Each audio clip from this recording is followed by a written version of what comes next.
Welcome back, my friends of the dark and the curious. Tonight, we are traveling north into the vast landscapes of Canada, a land of breathtaking mountains, icy lakes, and ancient forests, but also a land where the shadows run deep and the past has a way of lingering. Ghostly figures haunt grand hotels, restless spirits drift across battlefields, and forgotten legends still whisper in lonely towns. From the Atlantic coast to the rugged Rockies, Canada holds stories that will send a chill down your spine. So, dim the lights, settle in, and join me on this haunted journey as we uncover the top 25 haunted places in Canada, where terrifying ghost sightings, bone-chilling legends, and stories that refuse to die await. The Banff Springs Hotel, standing proudly in the heart of Alberta's Rocky Mountains, is a masterpiece of architecture and history. Built in 1888 by the Canadian Pacific Railway, it was designed as a luxurious retreat to attract wealthy travelers to the untamed beauty of the Canadian wilderness. Surrounded by snow-capped peaks, lush forests, and the crystal waters of the Bow River, the hotel is often called the Castle in the Rockies. Its grand stone towers and sweeping staircases are breathtaking by day. But as night falls, the hotel's atmosphere changes. Shadows lengthen, the hallways grow still, and stories of restless spirits whisper through the corridors. For all its splendor, the Banff Springs Hotel is also one of the most haunted places in Canada, where guests and staff alike have reported chilling encounters that blur the line between history and legend. Among the most enduring tales is that of the Phantom Bride, a story passed down through generations of visitors. In the early 20th century, a young woman prepared for her wedding at the hotel. Her gown shimmering in the glow of the grand ballroom lights. Excitement filled the air as she descended the hotel's sweeping staircase. But tragedy struck in an instant. Accounts differ on the exact details. Some say she tripped on the long hem of her gown. Others claim a candle's flame caught her dress. Whatever the cause, the bride fell to her death on the grand staircase, her life ending before it had truly begun. Since then, countless guests have reported glimpses of a spectral bride wandering the halls. She has been seen gliding down the staircase, her white gown trailing behind her, or standing silently in the ballroom as if waiting for a dance that will never come. Some even say the scent of burning fabric lingers in the air after her appearances, a chilling reminder of her final moments. Equally famous is the story of Sam the Bellman, a ghost with a reputation far different from the tragic bride. Sam McCauley was a longtime employee of the hotel, serving as a bellman in the 1960s and 70s. Known for his humor, dedication, and kindness, Sam was beloved by guests and staff alike. Before his death in 1975, Sam allegedly joked that he would return to the hotel to continue helping guests even after he was gone. True to his word, stories began to circulate not long after his passing. Guests described encounters with a helpful bellman in an old-fashioned uniform who assisted them with their luggage, only to vanish before a tip could be offered. Some guests called the front desk to praise this mysterious staff member, only to learn that no such bellman had been on duty. To this day, visitors still tell of elevator doors opening and closing on their own, luggage appearing in rooms before guests arrive, and a cheerful ghost lending a hand just as Sam once did in life. Unlike most haunted tales, the legend of Sam the Bellman is more comforting than terrifying, a spirit who lingers out of loyalty and love for the place he called home. But the Banff Springs Hotel has other, darker stories woven into its history. There is the tale of room 873, a guest room so haunted that it was permanently sealed off. According to legend, a family was murdered in that very room, and though the details remain murky, guests who stayed there afterward reported terrifying phenomena. Bloody handprints were said to appear on the walls and mirrors, even after being scrubbed clean. Unexplained screams echoed through the night, and shadows darted across the room when no one else was there. Eventually, management decided the only solution was to close off the room completely, bricking up the doorway. Today, curious visitors can still find where the door once stood, covered by wallpaper but distinct from the surrounding walls. Some swear they can hear muffled cries from behind the sealed entrance, as if the spirits inside are still reaching out to the living. Guests and staff have also reported phantom figures wandering the hotel's many hallways and staircases. A headless man has been seen roaming the corridors, startling those who catch sight of him before vanishing into thin air. In the dining room, spectral figures are said to appear seated at tables, only to disappear when approached. Cold drafts, flickering lights, and sudden drops in temperature are common experiences, particularly in the older wings of the hotel. Musicians have reported hearing faint strains of piano music when no one is playing, as if the hotel itself remembers the echoes of countless celebrations and refuses to let them go. What makes the Banff Springs Hotel especially chilling is its atmosphere. The building itself, with its castle-like towers, Gothic arches, and winding staircases, creates an environment ripe for ghost stories. By day, sunlight floods through the windows, illuminating the grand ballrooms and mountain views. But at night, when silence falls over the hotel and the vast wilderness outside presses close, the setting becomes eerie and otherworldly. Guests walking the hallways alone often report the sensation of being watched, their footsteps echoing too loudly in the stillness. Some have woken in the middle of the night to see shadowy figures at the foot of their beds, vanishing when they reach for a light.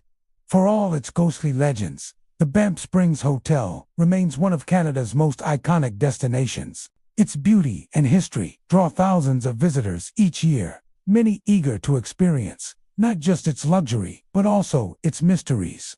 Whether one believes in spirits or not, the stories of the Phantom Bride, Sam the Bellman, and the Sealed Room, 873, linger like the mountain mist. They remind us that even the grandest and most beautiful places can carry echoes of sorrow, joy, and tragedy, refusing to be forgotten.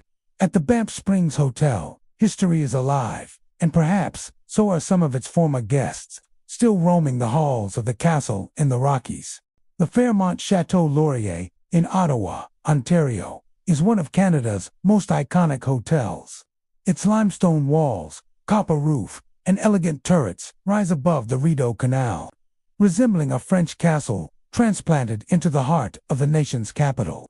Since it opened in 1912, the hotel has hosted royalty, politicians, celebrities, and countless travelers who came to marvel at its luxury and grandeur. But behind the ornate chandeliers and richly decorated rooms lies a story tinged with tragedy. The Chateau Laurier was commissioned by Charles Melville Hayes, the president of the Grand Trunk Railway, whose dream was to create a string of world-class hotels across Canada. Yet Hayes would never see his vision completed. Just days before the Chateau Laurier was set to open, Hayes lost his life aboard the Titanic, and many believe his spirit never left the hotel. That was his legacy. Today, guests and staff whisper that his restless ghost still wanders its hallways, forever searching for what he lost. Charles Melville Hayes was a man of ambition and vision. He saw the construction of luxury hotels as a way to attract wealthy travelers and establish the Grand Trunk Railway as a rival to the Canadian Pacific. The Chateau Laurier was intended to be his crown jewel, a showpiece of elegance that would symbolize modern progress and sophistication. Built in the French Gothic Revival style, its design echoed Europe's grand castles and was meant to impress both locals and international visitors. But fate was cruel. In April of 1912, Hayes traveled to Europe to acquire furnishings and artwork for the new hotel. He planned to bring back treasures that would give the Chateau Laurier the refinement and prestige to stand out among the world's finest hotels. To return to Canada in time for the grand opening, Hayes booked passage on the Titanic. On April 15, 1912, the Titanic struck an iceberg and sank into the frigid waters of the North Atlantic.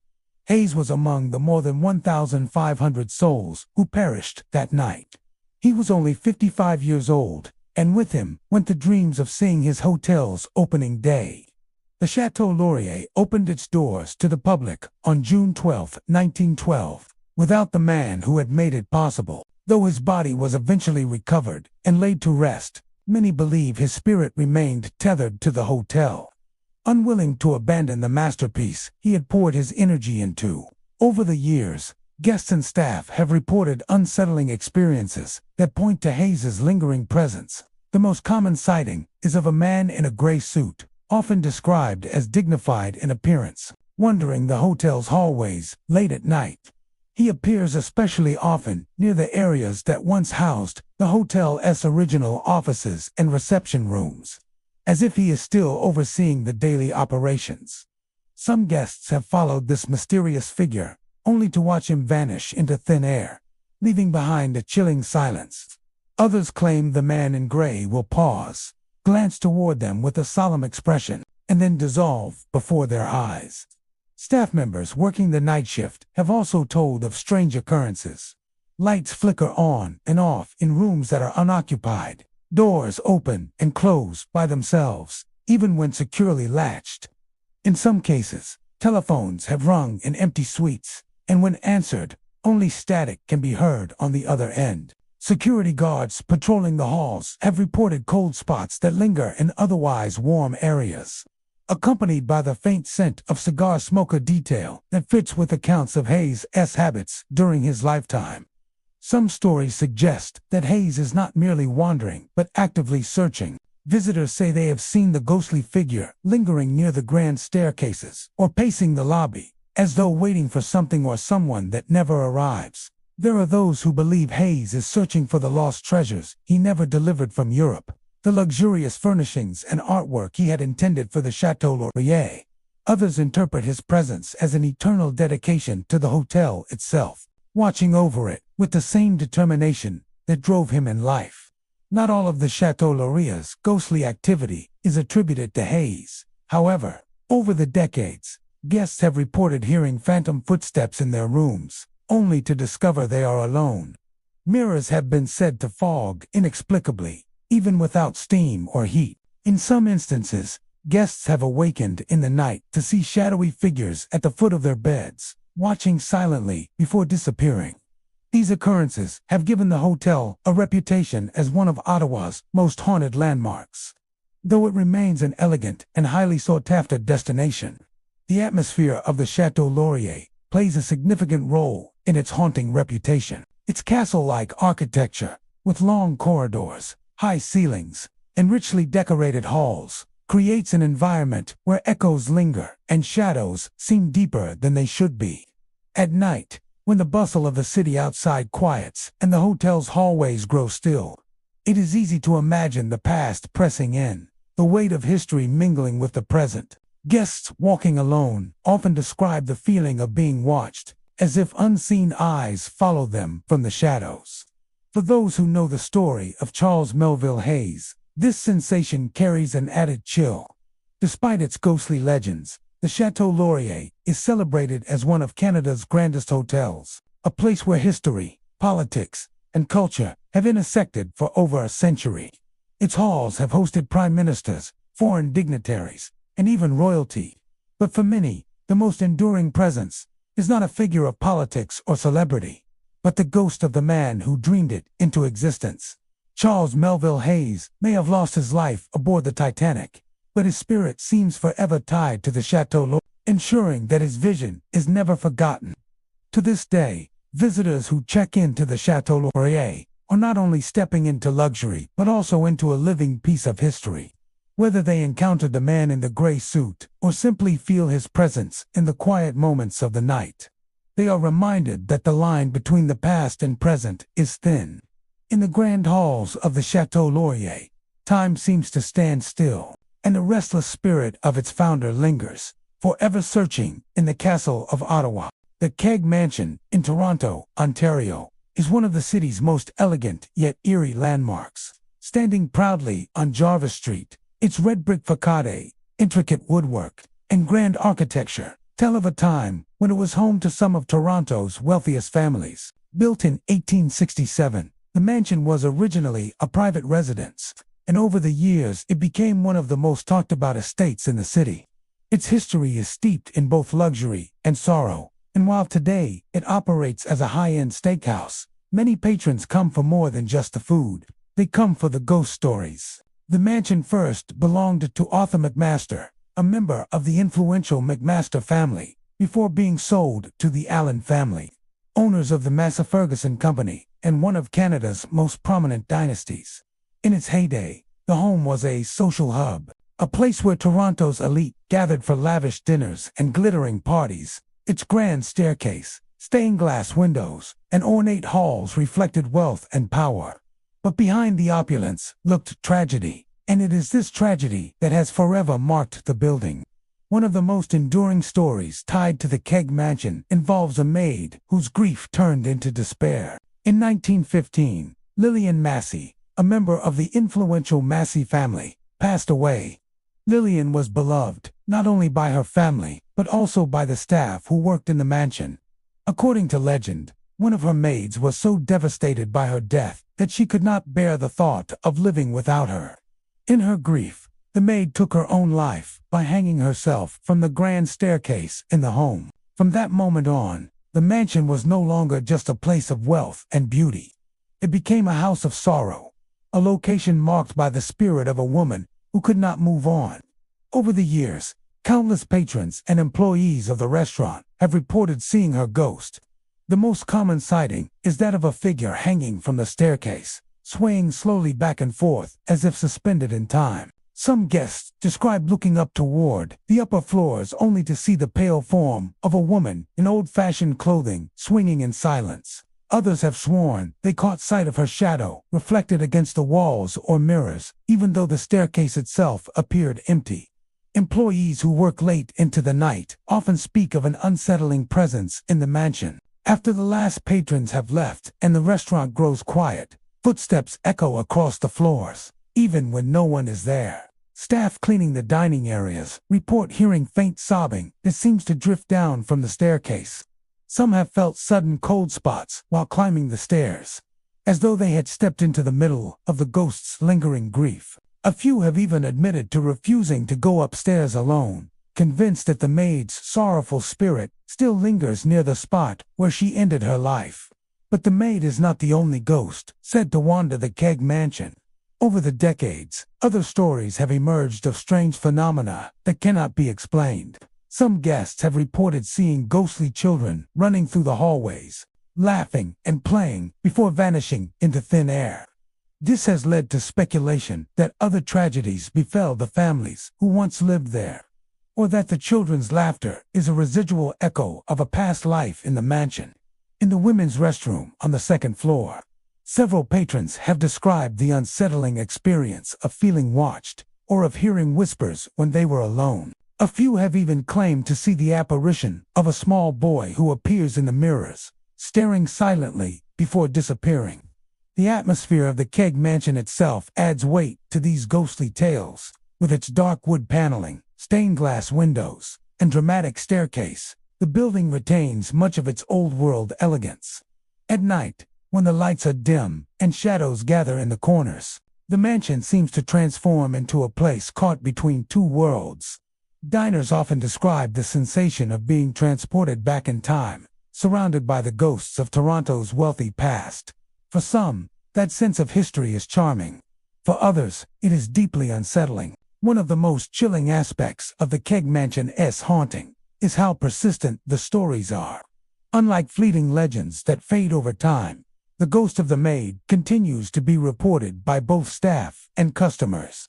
Even skeptics who enter the mansion dismissive of ghost stories often leave with a different perspective after experiencing unexplained events. A sudden cold breeze, the sound of footsteps on the stairs, or the glimpse of a figure out of the corner of the eye is enough to make anyone reconsider.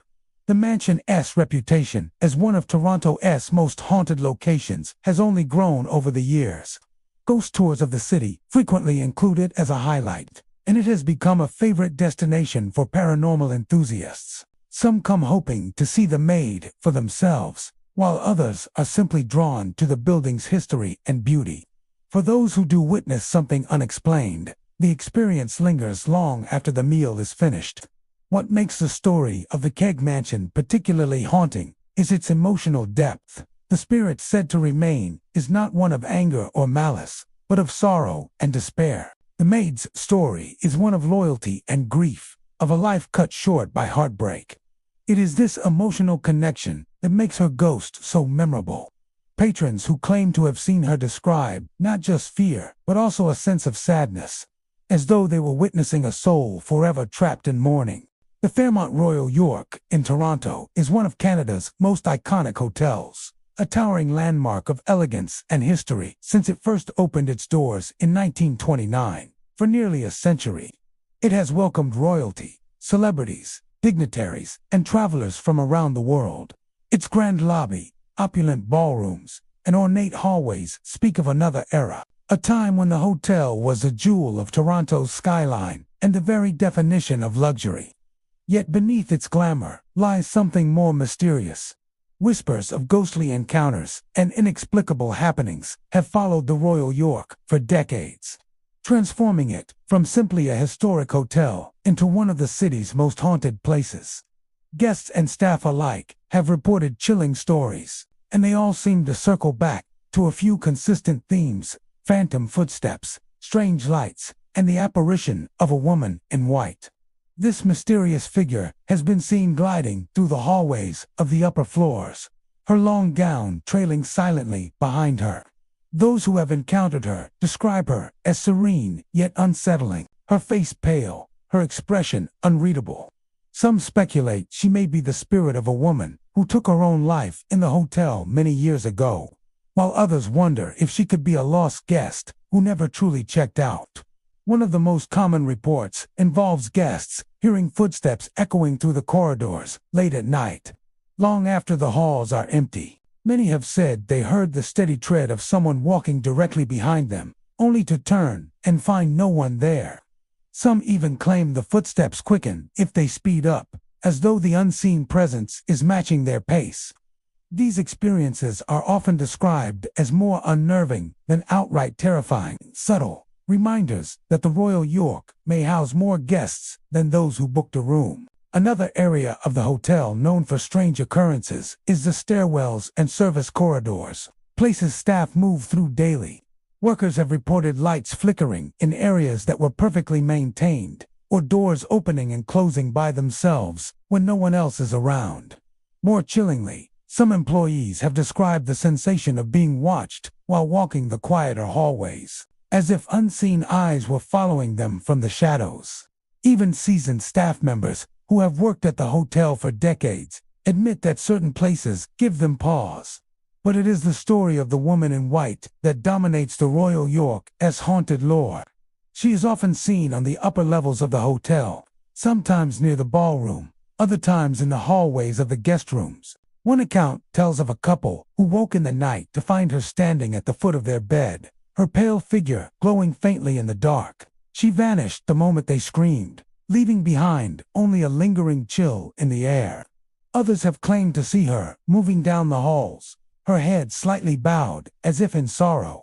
The exact identity of this apparition remains unknown, but her presence is felt strongly enough that even skeptics leave with questions.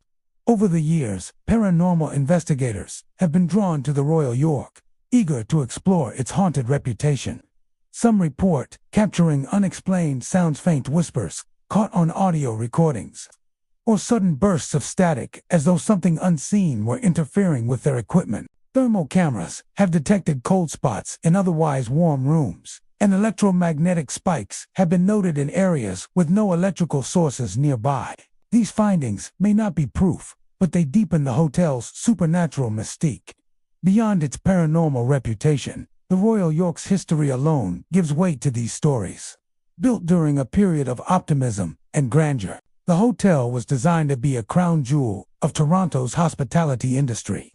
It has seen decades of change, from the glamour of the 1930s to the transformations of the modern city skyline. In that time, countless lives have intersected within its walls: honeymoons, business trips, secret meetings, heartbreaks, and celebrations. Some believe the energy of those moments lingers, a psychic imprint that fuels the hauntings. Others think certain souls simply never left. Interestingly, the Royal York is not the only Fairmont hotel with ghost stories.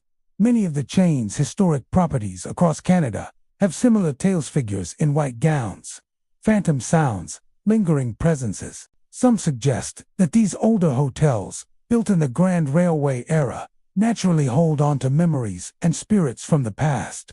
Yet among them, the Royal York remains one of the most frequently cited as haunted. For guests today, the chance of encountering something supernatural is part of the Royal York's allure. The vast majority of visitors experience nothing more than a luxurious stay in a historic building, but a select few leave with stories that defy explanation. Whether it is the sound of footsteps in an empty corridor, the flickering of a light that should not flicker, or a glimpse of the woman in white, the Royal York has a way of reminding people that history is never truly silent. Perhaps that is the true secret of the Royal York as Hauntings. It is a building that has witnessed so much life, so many stories, that it has absorbed them into its very foundation.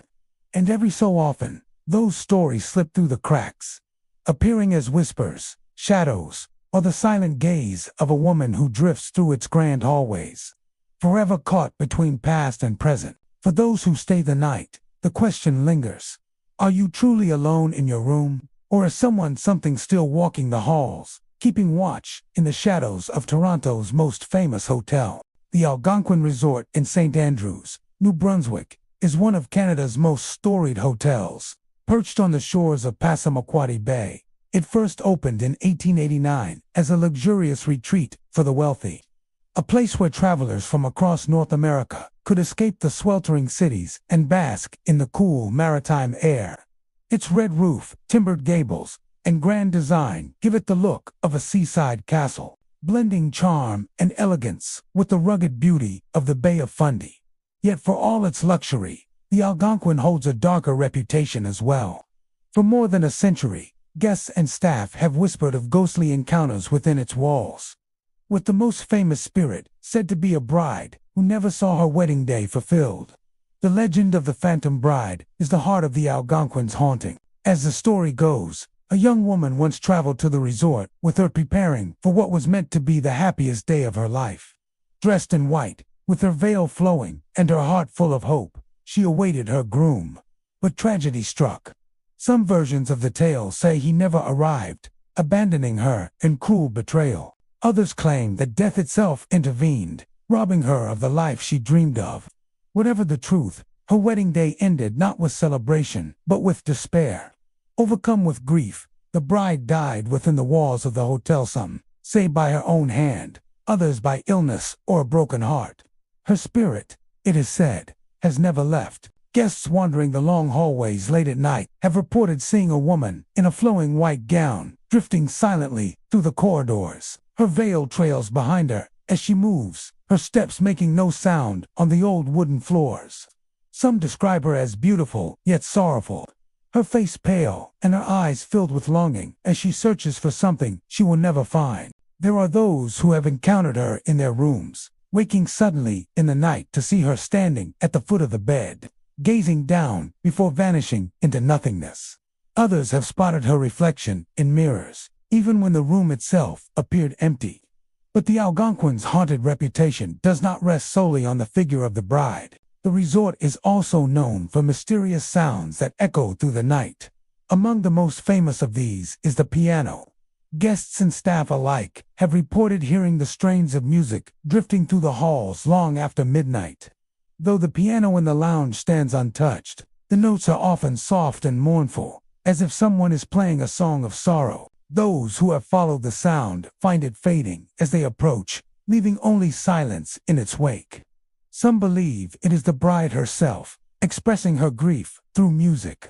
Others think it may be another spirit entirely, a ghost of a guest or musician who once entertained in the resort's early days. The Algonquin's age and history lend themselves to such stories. Fires, renovations, and countless lives have left their mark on the building. In 1914, a devastating fire destroyed much of the original structure. And while it was rebuilt in grander style, some believe the trauma of that event imprinted itself on the hotel. Phantom footsteps are often heard in the older wings, where long hallways seem to stretch into shadow. Doors open and close on their own, and sudden drafts of cold air sweep through rooms even when the windows are shut tight. Employees working late shifts have told of feeling watched, of hearing whispers that vanish when they turn to listen. One of the eeriest details often reported is the sound of a woman crying. Guests have described waking in the night to hear soft sobbing in the hallway, as though someone in great despair is lingering just outside their door. When they look, the corridor is empty, silent but charged with an unsettling energy. Some believe this, too, is the bride, forever mourning the life she lost, her grief echoing through the decades. The Algonquin Resort's haunted reputation has become part of its charm, drawing curious travelers and paranormal enthusiasts eager to experience the stories for themselves. Ghost tours of the hotel often highlight the legends, pointing to spots where guests have encountered the bride or heard the piano play by itself. Staff, while careful not to frighten visitors, often admit that strange things happen more often than they can explain. From lights flickering to objects moving slightly out of place, the atmosphere of the Algonquin suggests that the past is never far away. What makes the hauntings of the Algonquin so compelling is the blend of beauty and sorrow. By day, the resort is bathed in sunlight, with stunning views of the bay and manicured gardens that welcome guests to relax. Families swim in the pool, couples stroll hand in hand, and the laughter of children fills the air. But when night falls and the hallways grow quiet, another side of the hotel awakens. Shadows lengthen across the grand staircases, and the creak of old floorboards becomes heavy with meaning. It is in these quiet hours that the ghostly bride is most often seen, her sorrow woven into the very fabric of the building. For those who have encountered her, the experience is unforgettable. Some speak of feeling overwhelming sadness, as if her grief had touched them directly. Others describe a sudden chill, the hair rising on the back of their necks as they caught sight of her pale figure drifting down the hall. A few even claim to have heard faint wedding music in the distance, a melody that fades as quickly as it begins, leaving only silence and unease behind. The Algonquin Resort remains one of Canada's most beloved hotels, a place where history, beauty, and legend converge. Its ghost stories are not merely tales meant to frighten, but are woven into the identity of the place. Reminders of the lives that once passed through its doors. Whether the phantom bride is a lingering soul or a legend shaped by the imagination of guests, her story continues to haunt the halls, as timeless as the tides of the bay beyond. At the Algonquin, the past is never truly gone, and in the quiet of the night, the music of sorrow still plays. The Ottawa Jail Hostel in Ottawa, Ontario, is unlike any other place you can spend the night. What once stood as a grim reminder of Canada's darker history has now been transformed into a hostel for travelers. Yet the past has never truly left its walls. Built in 1862 as the Carleton County Jail, the prison was notorious for its harsh conditions, executions, and the anguish of those who lived and died there. Though its stone walls and iron bars remain as relics of the past, it is the spirits of those who suffered within that many believe still roam the halls.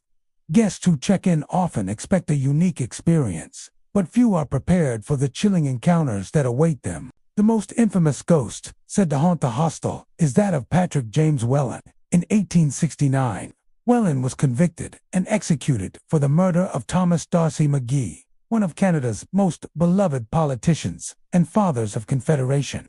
McGee was assassinated on the streets of Ottawa, and though Whelan maintained his innocence until the very end, he was found guilty after a highly publicized trial. On the morning of his execution, a crowd gathered outside the prison, eager to witness the grim spectacle. Whelan, standing on the gallows, declared that he forgave those who had wronged him, but he insisted that he was not McGee's killer. Moments later, he was hanged, and his body was buried in an unmarked grave on the jail grounds. Since then, visitors and staff alike have reported seeing his restless spirit wandering the corridors, his shadowy figure flickering in the dim light of the old cell blocks. Guests staying at the hostel often report eerie sensations, as if unseen eyes are watching them. Some have awoken to icy touches brushing against their skin, while others describe a suffocating heaviness in certain rooms. In what were once solitary confinement cells, many have heard whispers echoing from the darkness, though no one else is nearby. The sound of clanging metal doors, footsteps pacing back and forth, and even distant cries are said to resonate throughout the building long after midnight. For many, the experience is unsettling, yet it offers a direct connection to the sorrowful and violent past that permeates the jail. The gallows remain one of the most chilling features of the building. Preserved as part of the hostel's historical tours, the execution site has a reputation for being the epicenter of paranormal activity. Some guests claim to feel sudden drops in temperature when standing near it, while others describe an overwhelming sense of dread. Tour guides have shared stories of visitors fainting or being overcome with emotion in the execution chamber, as if the anguish of the condemned still lingers in the air. The final moments of those who met therein there seem etched into the very stones, replaying themselves in a loop that transcends time. One of the most unnerving stories comes from guests who have seen a spectral figure standing at the foot of their bed, only to vanish the moment they turn on the light. Others speak of shadows gliding silently along the walls, always just out of reach. Some even claim to have heard the distinct creak of a rope tightening in the stillness of night, followed by a faint gasp. These experiences leave travelers shaken, often questioning what they truly believe about life after death. Beyond Welland, there are other spirits said to roam the hostel. Former inmates, guards, and even those executed for lesser-known crimes are thought to be among the lingering presences. Some visitors have reported hearing the screams of prisoners carried through the halls, while others recall seeing fleeting glimpses of faces pressed against barred windows that have been sealed for decades. The atmosphere is heavy with memory, as though the walls themselves are unwilling to forget the suffering they once contained. Despite its dark reputation, the Ottawa Jail Hostel has become a destination for those curious about history and the supernatural alike. Travelers from around the world come not only to sleep in its cells, but also to experience the thrill of its haunted past. The hostel embraces its reputation, offering ghost tours that recount chilling tales of executions, escapes, and unexplainable phenomena. These tours often leave participants both fascinated and unsettled, especially when the lights flicker or doors slam shut on their own. What makes the hostel so unique is that it is not merely a preserved museum, but an active place where people eat, sleep, and live, even temporarily, among its ghosts. Every creak of the floorboards, every whisper of wind through the cracks, and every shadow cast by the dim lighting takes on a life of its own, blurring the line between natural and supernatural. For some, the experience is exhilarating, a brush with the unknown. For others, it is enough to send them packing, unable to endure another night within its haunted walls. The Ottawa Jail Hostel stands as a powerful reminder that history is never truly gone. The stories of those who lived and died within its stone walls continue to echo through time, refusing to be silenced. Whether it is the restless spirit of Patrick Welland, still seeking justice for a crime he may not have committed, or the countless other souls who endured untold suffering, the jail remains a place where the past is always present. For those who dare to spend a night behind its bars, the experience is unforgettable, filled with the weight of history and the chilling possibility that they are not alone. Craigdark Castle in Victoria, British Columbia, is one of Canada's most striking pieces of architecture. A mansion that seems to rise from the past with an air of grandeur and mystery. Built in the late 1800s by wealthy coal baron Robert Dunsmuir, the castle was intended to be a testament to his power, wealth, and legacy. Its towering turrets, intricate woodwork, and sweeping staircases reflect the opulence of the Victorian era. Yet, behind its beautiful stained glass windows, and within its lavishly furnished rooms, a darker presence lingers. For over a century, visitors and staff alike have whispered of ghostly footsteps, eerie music, and apparitions that suggest the Dunsmuir family may never have truly left their beloved castle. The story begins with Robert Dunsmuir himself, a man who rose from humble beginnings in Scotland to become one of the richest men in Canada. He envisioned Craigdark Castle as a grand home for his family, a symbol of their prominence that would outlast him. But fate was unkind. Dunsmuir never lived to see the castle completed. He died in 1889, leaving his wife, Joan, to to oversee the finishing touches. Though the family moved in, tragedy continued to plague them. The castle became less a home of celebration and more a place of grief, as members of the Dunsmuir clan died young, leaving sorrow in the wake of their wealth. Today, Craigdarroch Castle operates as a museum, drawing thousands of visitors each year who marvel at its grandeur. Yet many come away with stories of unease, convinced they have encountered something otherworldly. Staff have long reported hearing footsteps echoing down the hallways, only to find the corridors empty.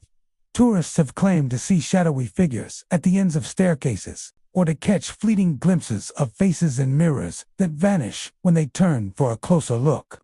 One of the most common tales involves the sound of music drifting through the castle. On quiet nights, when the grand piano sits untouched, staff say they hear soft notes rising through the air. Sometimes it is a single haunting melody. At other times, it swells into a full tune. There are no musicians present, no explanation for the eerie performances.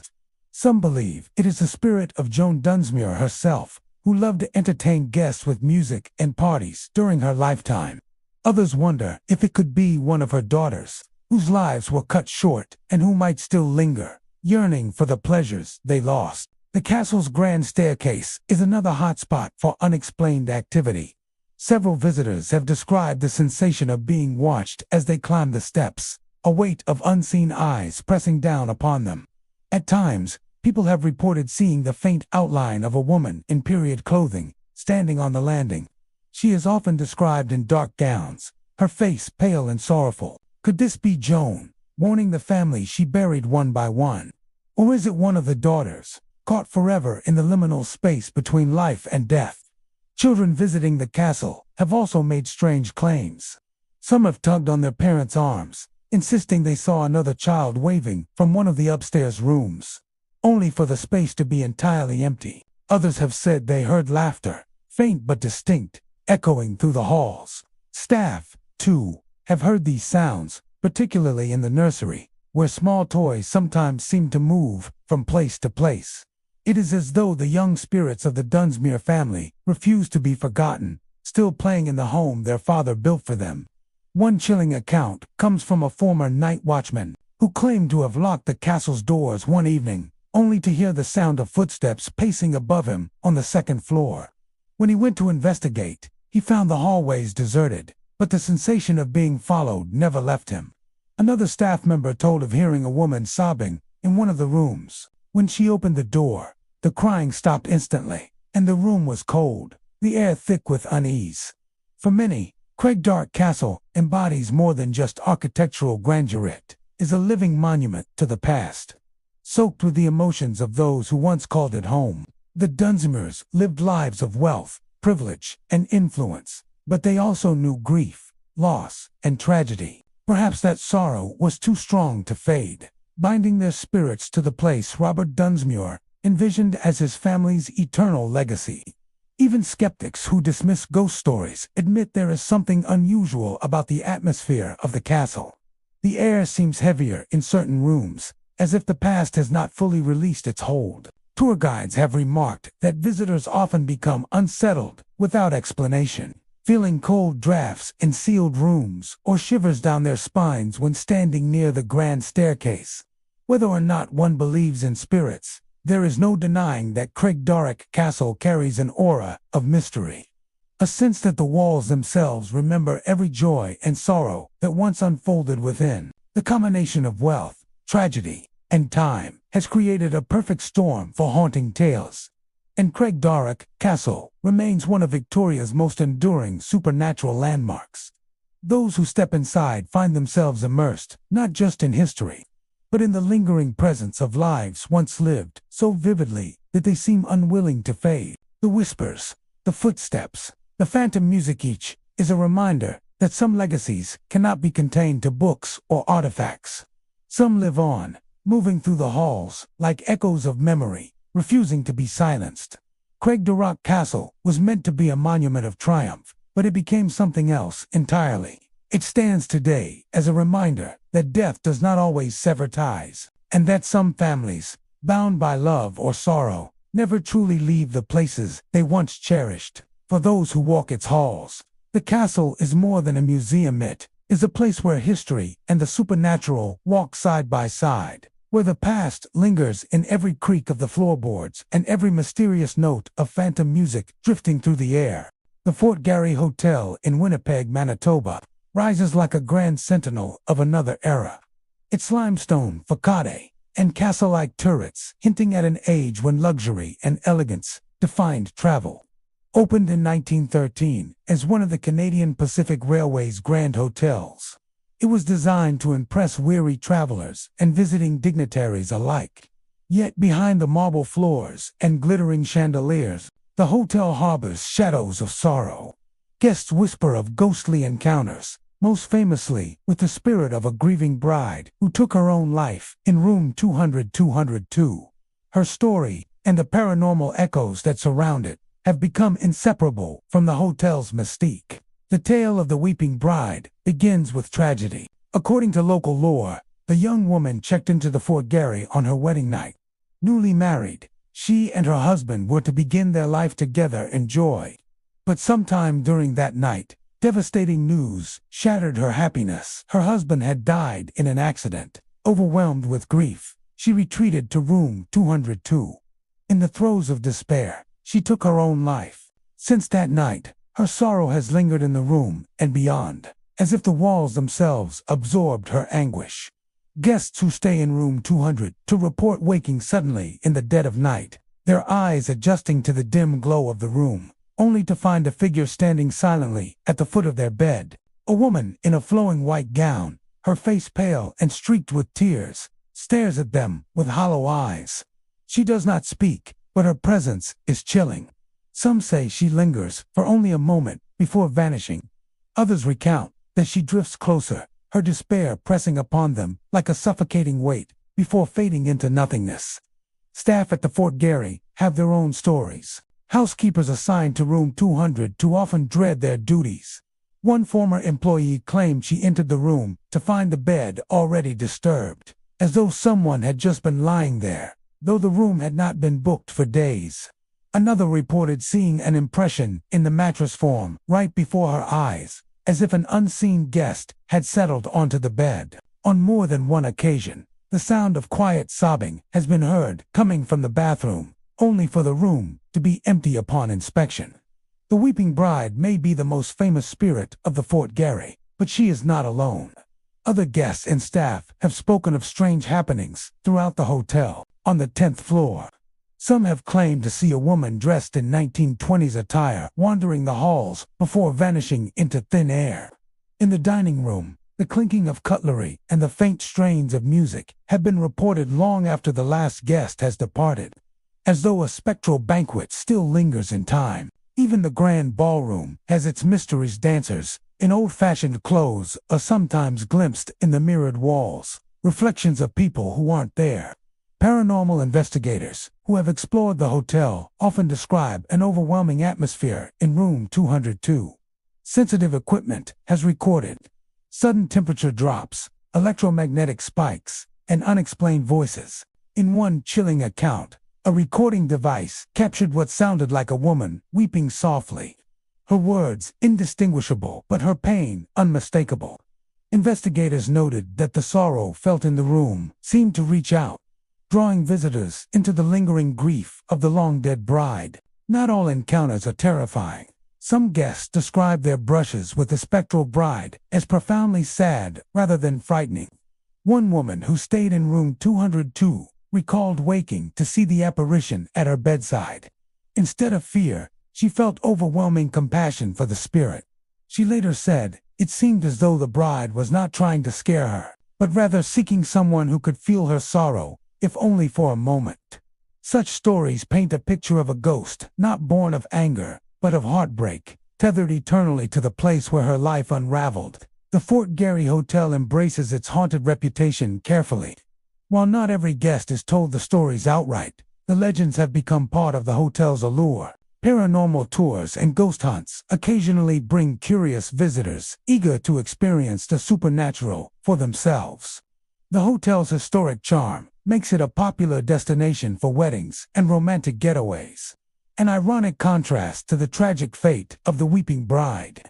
For some, the presence of such a haunting only adds to the romance, as if love and loss are forever intertwined in the hotel's halls. Yet for those who have encountered her, the bride of room 202 is more than a story. She is a reminder of how deep human grief can run, so powerful that it imprints itself upon a place, leaving behind echoes that refuse to fade. The Fort Garry Hotel stands as both a monument of luxury and a vessel of sorrow, where chandeliers glitter above and shadows linger below. To walk its halls is to step into a space where past and present overlap, where the laughter of guests mingles with the silent tears of a ghostly bride. The legend of the Weeping Bride ensures that the Fort Garry Hotel will never be just another historic landmark.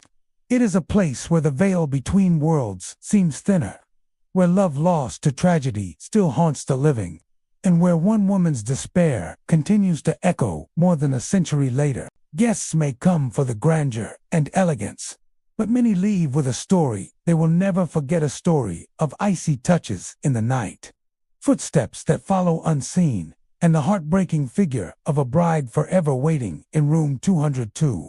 Perched high above the bustling city of Halifax, the Citadel has stood as a symbol of strength and protection since the mid-1700s. Its star-shaped walls and stone fortifications were built to defend against invasions, wars, and the uncertainty of a young colonial Canada. Yet, with such a long history comes a darker legacy. Beneath the proud ramparts and winding tunnels, stories linger of soldiers who never left, of whispers in the darkness, and of unseen hands reaching out to those who dare to wander too close. The Halifax Citadel is more than a historical site. It is one of the most haunted places in Nova Scotia, perhaps in all of Canada. For centuries, the Citadel has been tied to Halifax's fate. The British military established the fort to guard the harbor and keep foreign threats at bay. Battles raged nearby, soldiers trained endlessly within its walls, and countless men lived and died while stationed here. In the 19th century, life in the Citadel was harsh. The winds off the Atlantic whipped across the stone walls, chilling men to the bone. Disease often spread through the cramped barracks, and the endless discipline of military life broke some spirits. Many of those soldiers were buried nearby, their lives cut short in service to an empire that often forgot them. It is said that their restless souls remain. Visitors today often report seeing shadowy figures in full military uniform patrolling the grounds. These apparitions are not fleeting glimpses, but full-bodied forms, men in red coats, muskets on their shoulders, silently walking their posts before vanishing into thin air. Some believe these spirits are simply continuing their eternal duty, guarding the Citadel long after their mortal watch has ended. One of the most commonly reported figures is a soldier seen pacing the battlements, his boots echoing on a stone even when no one is there. Tour guides have admitted that they, too, have heard these phantom footsteps following behind them, only to turn and find empty corridors. But the ghostly activity is not confined to the open air. The Citadel is laced with dark tunnels and narrow passageways, where the air grows heavy and the silence is oppressive. Many who venture into these tunnels during tours describe feeling a sudden chill, as though icy fingers have brushed across their skin. Some feel hands tugging at their clothes or pressing against their shoulders, with no one near them. In the deepest parts of the tunnels, there are stories of faint cries and moan sounds too muffled to be explained by the outside world. These cries are sometimes accompanied by the sensation of being watched, as though unseen eyes are following every step. One of the most unnerving encounters involves the spirit of a young soldier who died tragically within the fort. His story, though murky in detail, is often retold by guides. Some say he was killed in an accident during a training exercise. Others whisper that he took his own life after the unbearable weight of isolation and discipline. His presence is often felt in the barracks, where visitors claim to see the outline of a figure sitting on a cot, head bowed, before slowly fading away. On certain nights, soft sobbing has been heard in these same quarters, echoing in the silence until it suddenly stops. Another ghostly tale from the Citadel involves a female spirit said to be the wife of an officer who once lived within the fort's walls. She is described as wearing a long dress, her figure sometimes seen gliding silently through the hallways. Some witnesses have seen her near the old married quarters, moving as though she is searching for someone. A few even claim she has appeared to them directly, her face sorrowful, before dissolving into mist. The Citadel's parade grounds are another hotspot for ghostly phenomena. Tourists have described hearing the faint sound of drums and bugles, long after the musicians who once played them have turned to dust. Marching footsteps echo across the grounds, sometimes in perfect rhythm, sometimes staggered and faint. Paranormal investigators have recorded strange sounds, hear unexplained knocks, footsteps, and even voices calling out in the dead of night. What makes the Citadel's hauntings particularly chilling is how common they are. Unlike other haunted sites, where only a handful of reports exist, the Halifax Citadel has generated thousands of accounts from tourists, staff, and paranormal researchers alike. Even skeptics have walked away from its walls unsettled, unable to explain the sudden cold spots, the disembodied footsteps, or the fleeting glimpses of figures that vanish into shadows. Some believe the intensity of the hauntings is due to the sheer weight of history embedded in the Citadel's stones. Generations of soldiers lived and died here, many far from their homes and families. The emotional energy of discipline, fear, loneliness, and violence may have imprinted itself into the very walls. For others, it is simpler. The Citadel is a place where death was common, and not all souls found peace. Today, the Halifax Citadel is a National Historic Site, welcoming visitors eager to learn about Canada's military past. Costumed reenactors walk the grounds, cannons fire during ceremonies, and the walls stand, as they have for centuries, overlooking the harbor. But for those who know its darker side, the Citadel is more than a museum. It is a place where history and the supernatural intertwine, where the line between past and present blurs, and where the restless dead still linger. The Fairmont Empress Hotel in Victoria, British Columbia, is one of the most iconic landmarks in Canada. Overlooking the inner harbor, its grand Edwardian architecture and lush gardens have welcomed royalty, celebrities, and travelers from around the world since it opened its doors in 1908.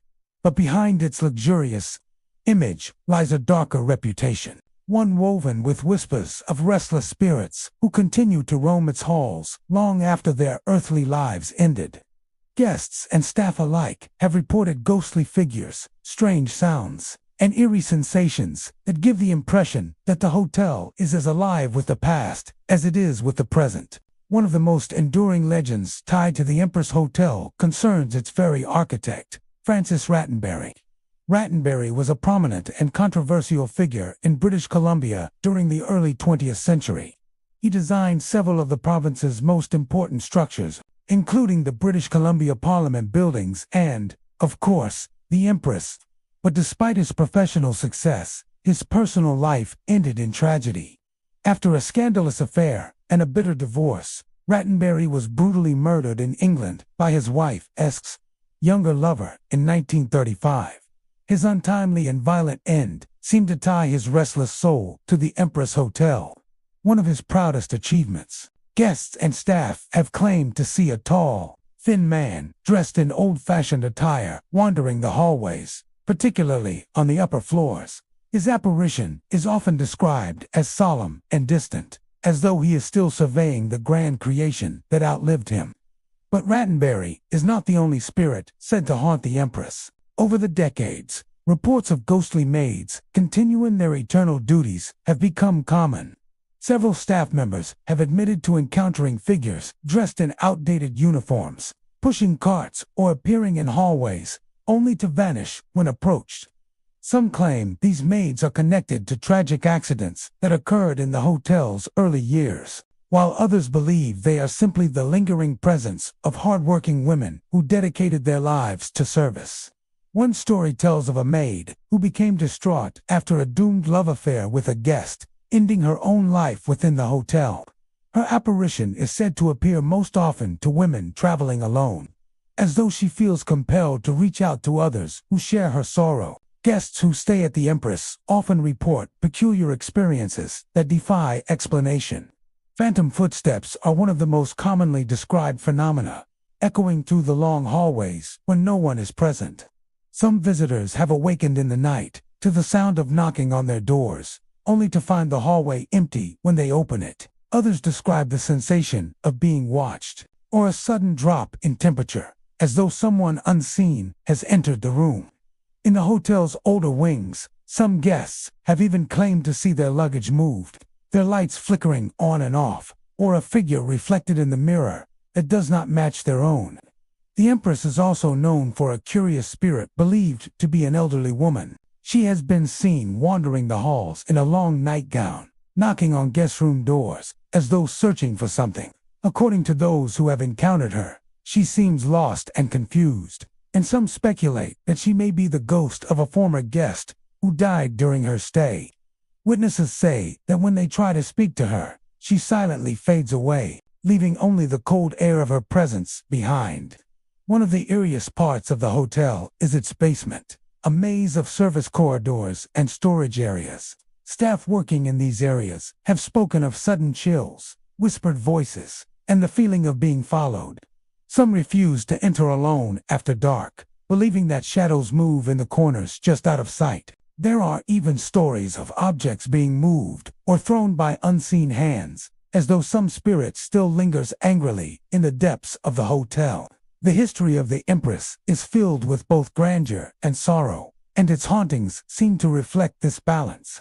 For many who visit, the hotel is a place of luxury and elegance, but for others, it becomes an encounter with the lingering echoes of the past. Whether it is the tormented spirit of Francis Rattenbury overseeing his creation, the ghostly maids who never abandon their duties, or the mysterious woman in white who wanders the halls at night, the Empress Hotel stands as one of Canada's most haunted landmarks.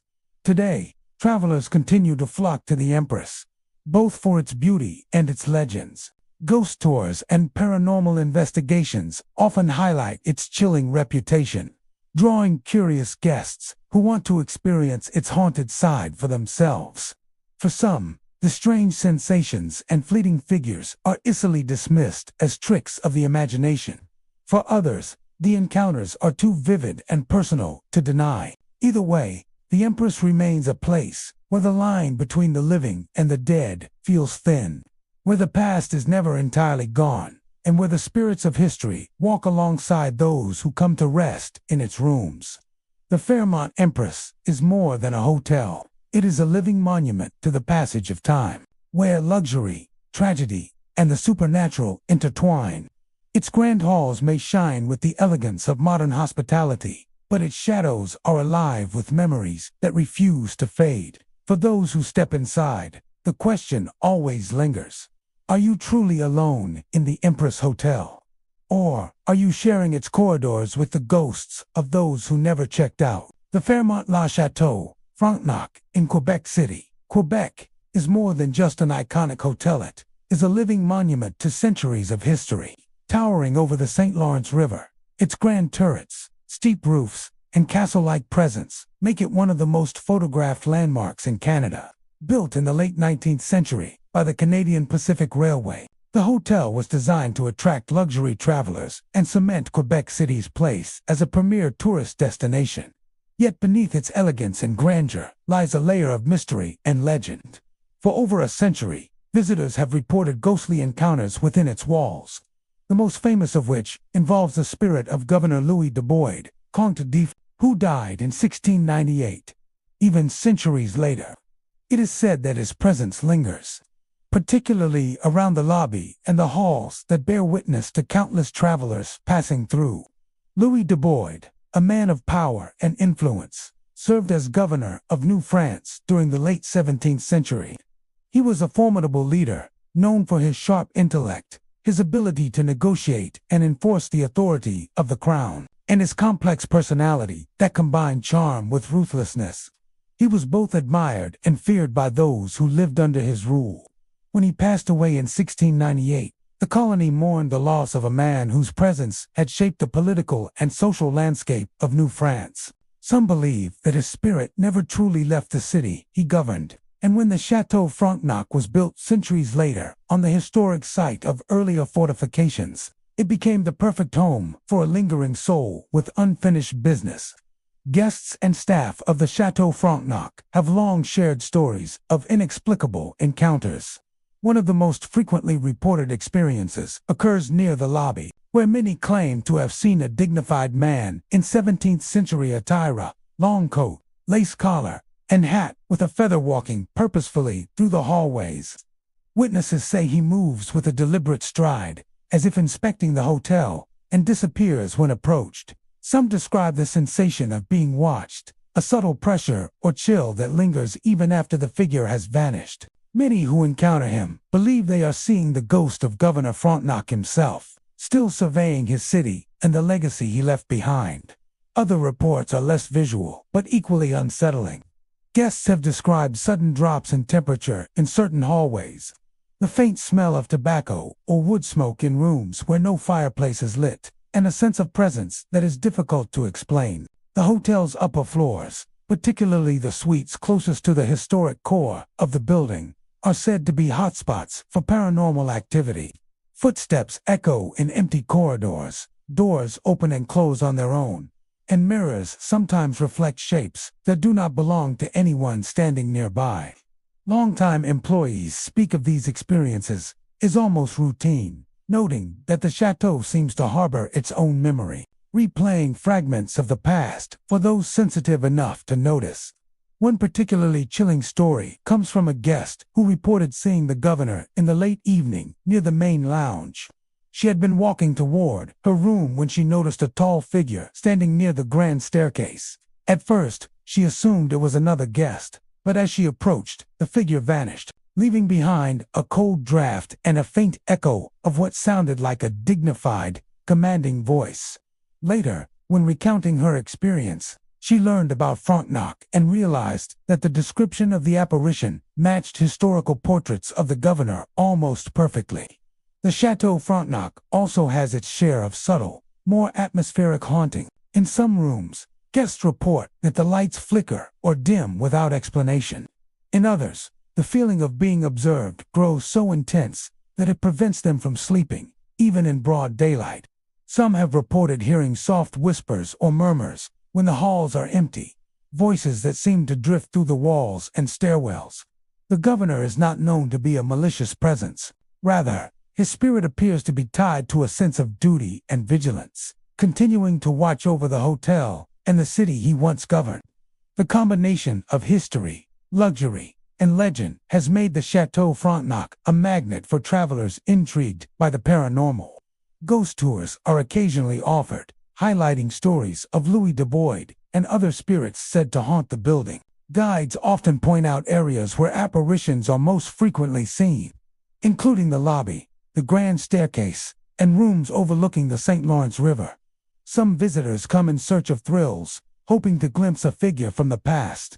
Others arrive simply to experience a hotel steeped in history, unaware that the walls themselves carry the weight of centuries. What makes the Chateau Frontenac so compelling as a haunted site is the convergence of its architectural majesty and historical significance. Every stone and turret seems to hold a story, every hallway echoing with the footsteps of centuries of visitors, dignitaries, and staff.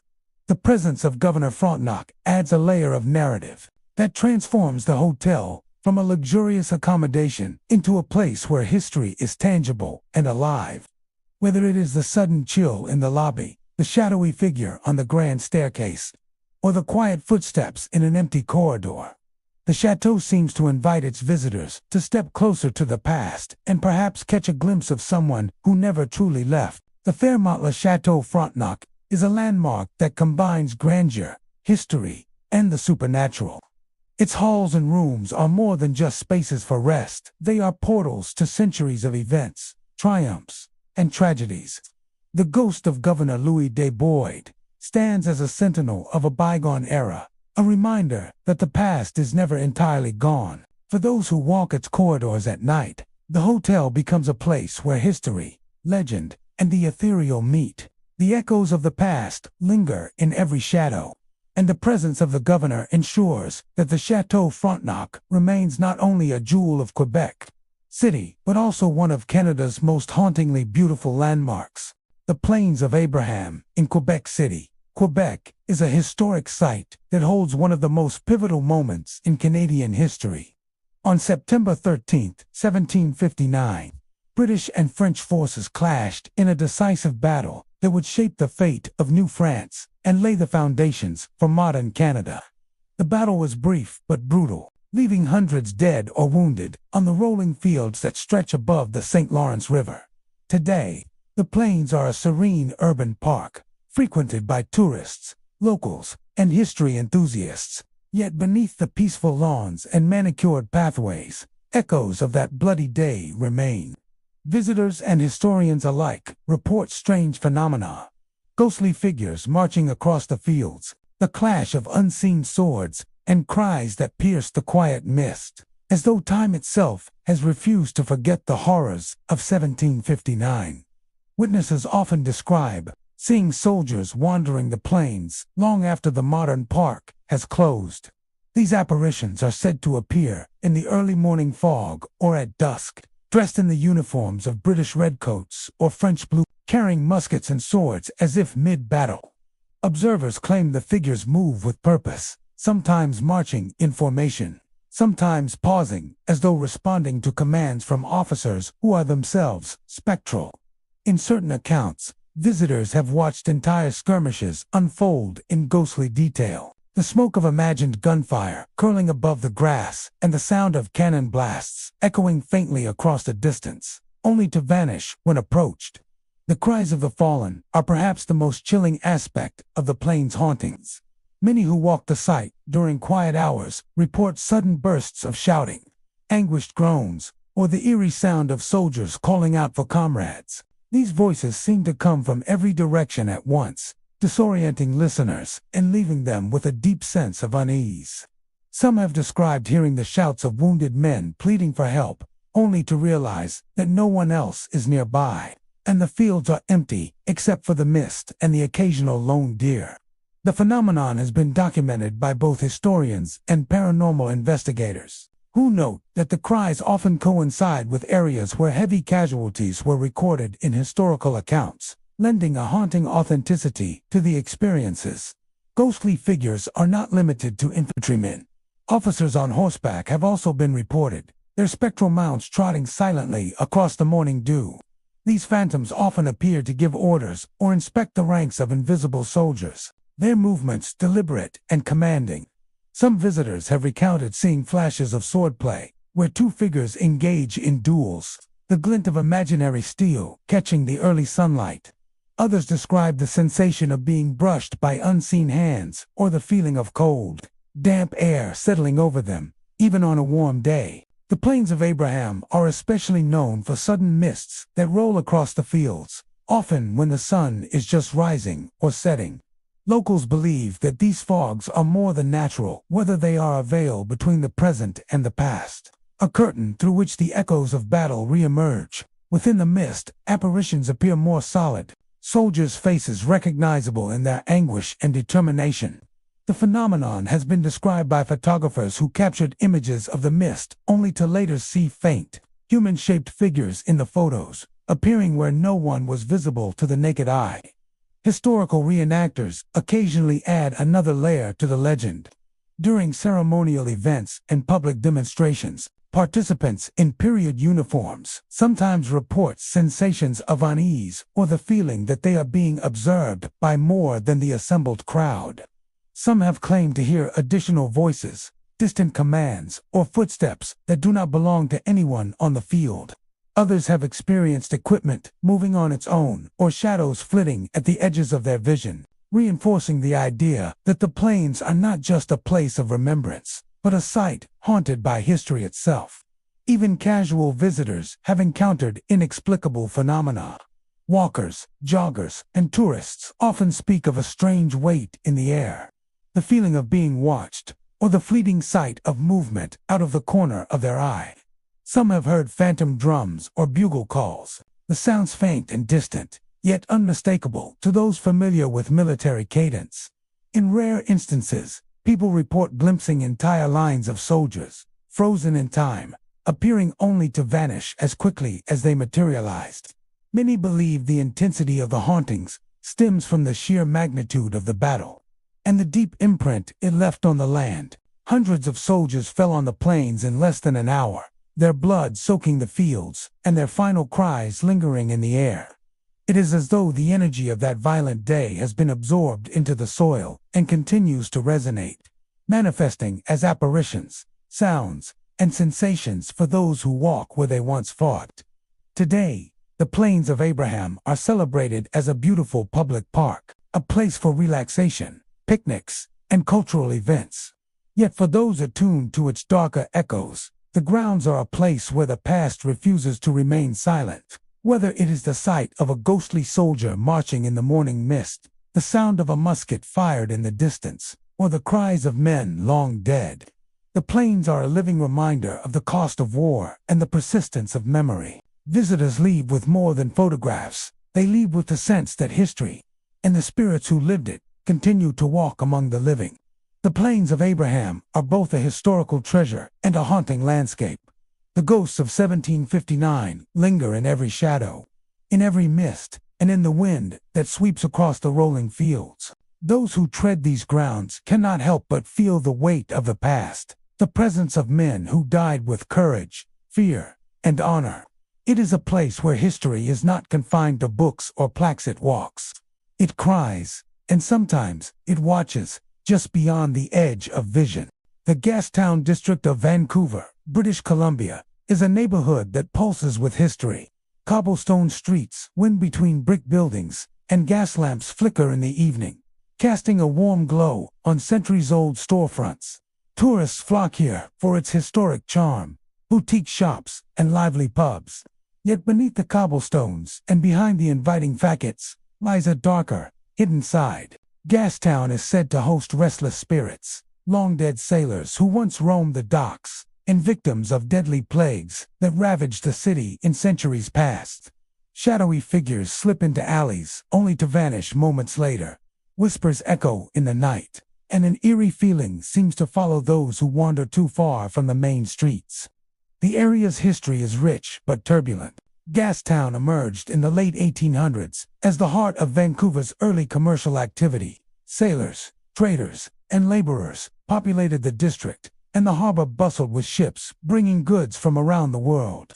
Life was hard and often brief. Disease was rampant, and cholera, smallpox, and other plagues claimed many lives. Tales of bodies being hastily buried or carried away through back alleys persisted, leaving behind an undercurrent of tragedy that some believe never truly faded.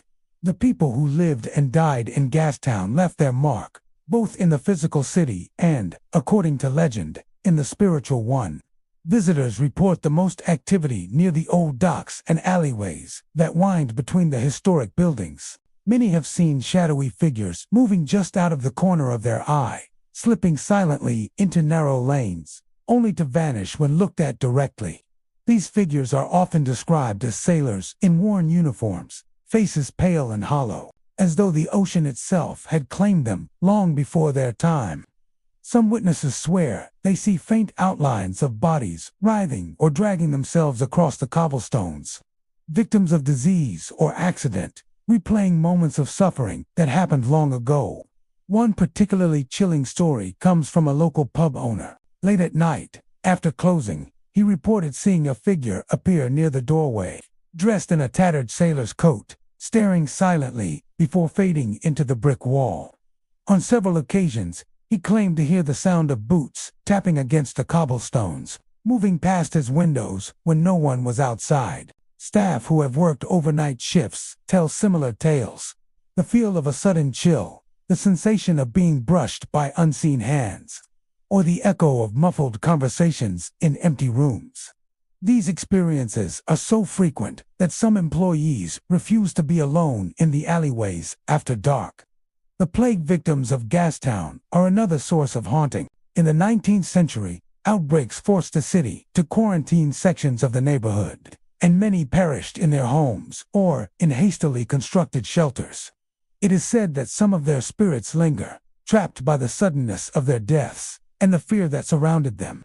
Witnesses report hearing coughing, moaning, or faint cries in the quietest streets, or glimpsing pale figures leaning against walls as though seeking comfort. In some cases, these apparitions appear translucent, their features shifting and indistinct, yet their sorrow is palpable. Tourists walking through Gastown at dusk sometimes feel inexplicably watched. Cameras occasionally capture blurred figures in photos that were taken with no one in the frame. Some people feel cold drafts in narrow passageways, even during warm summer nights.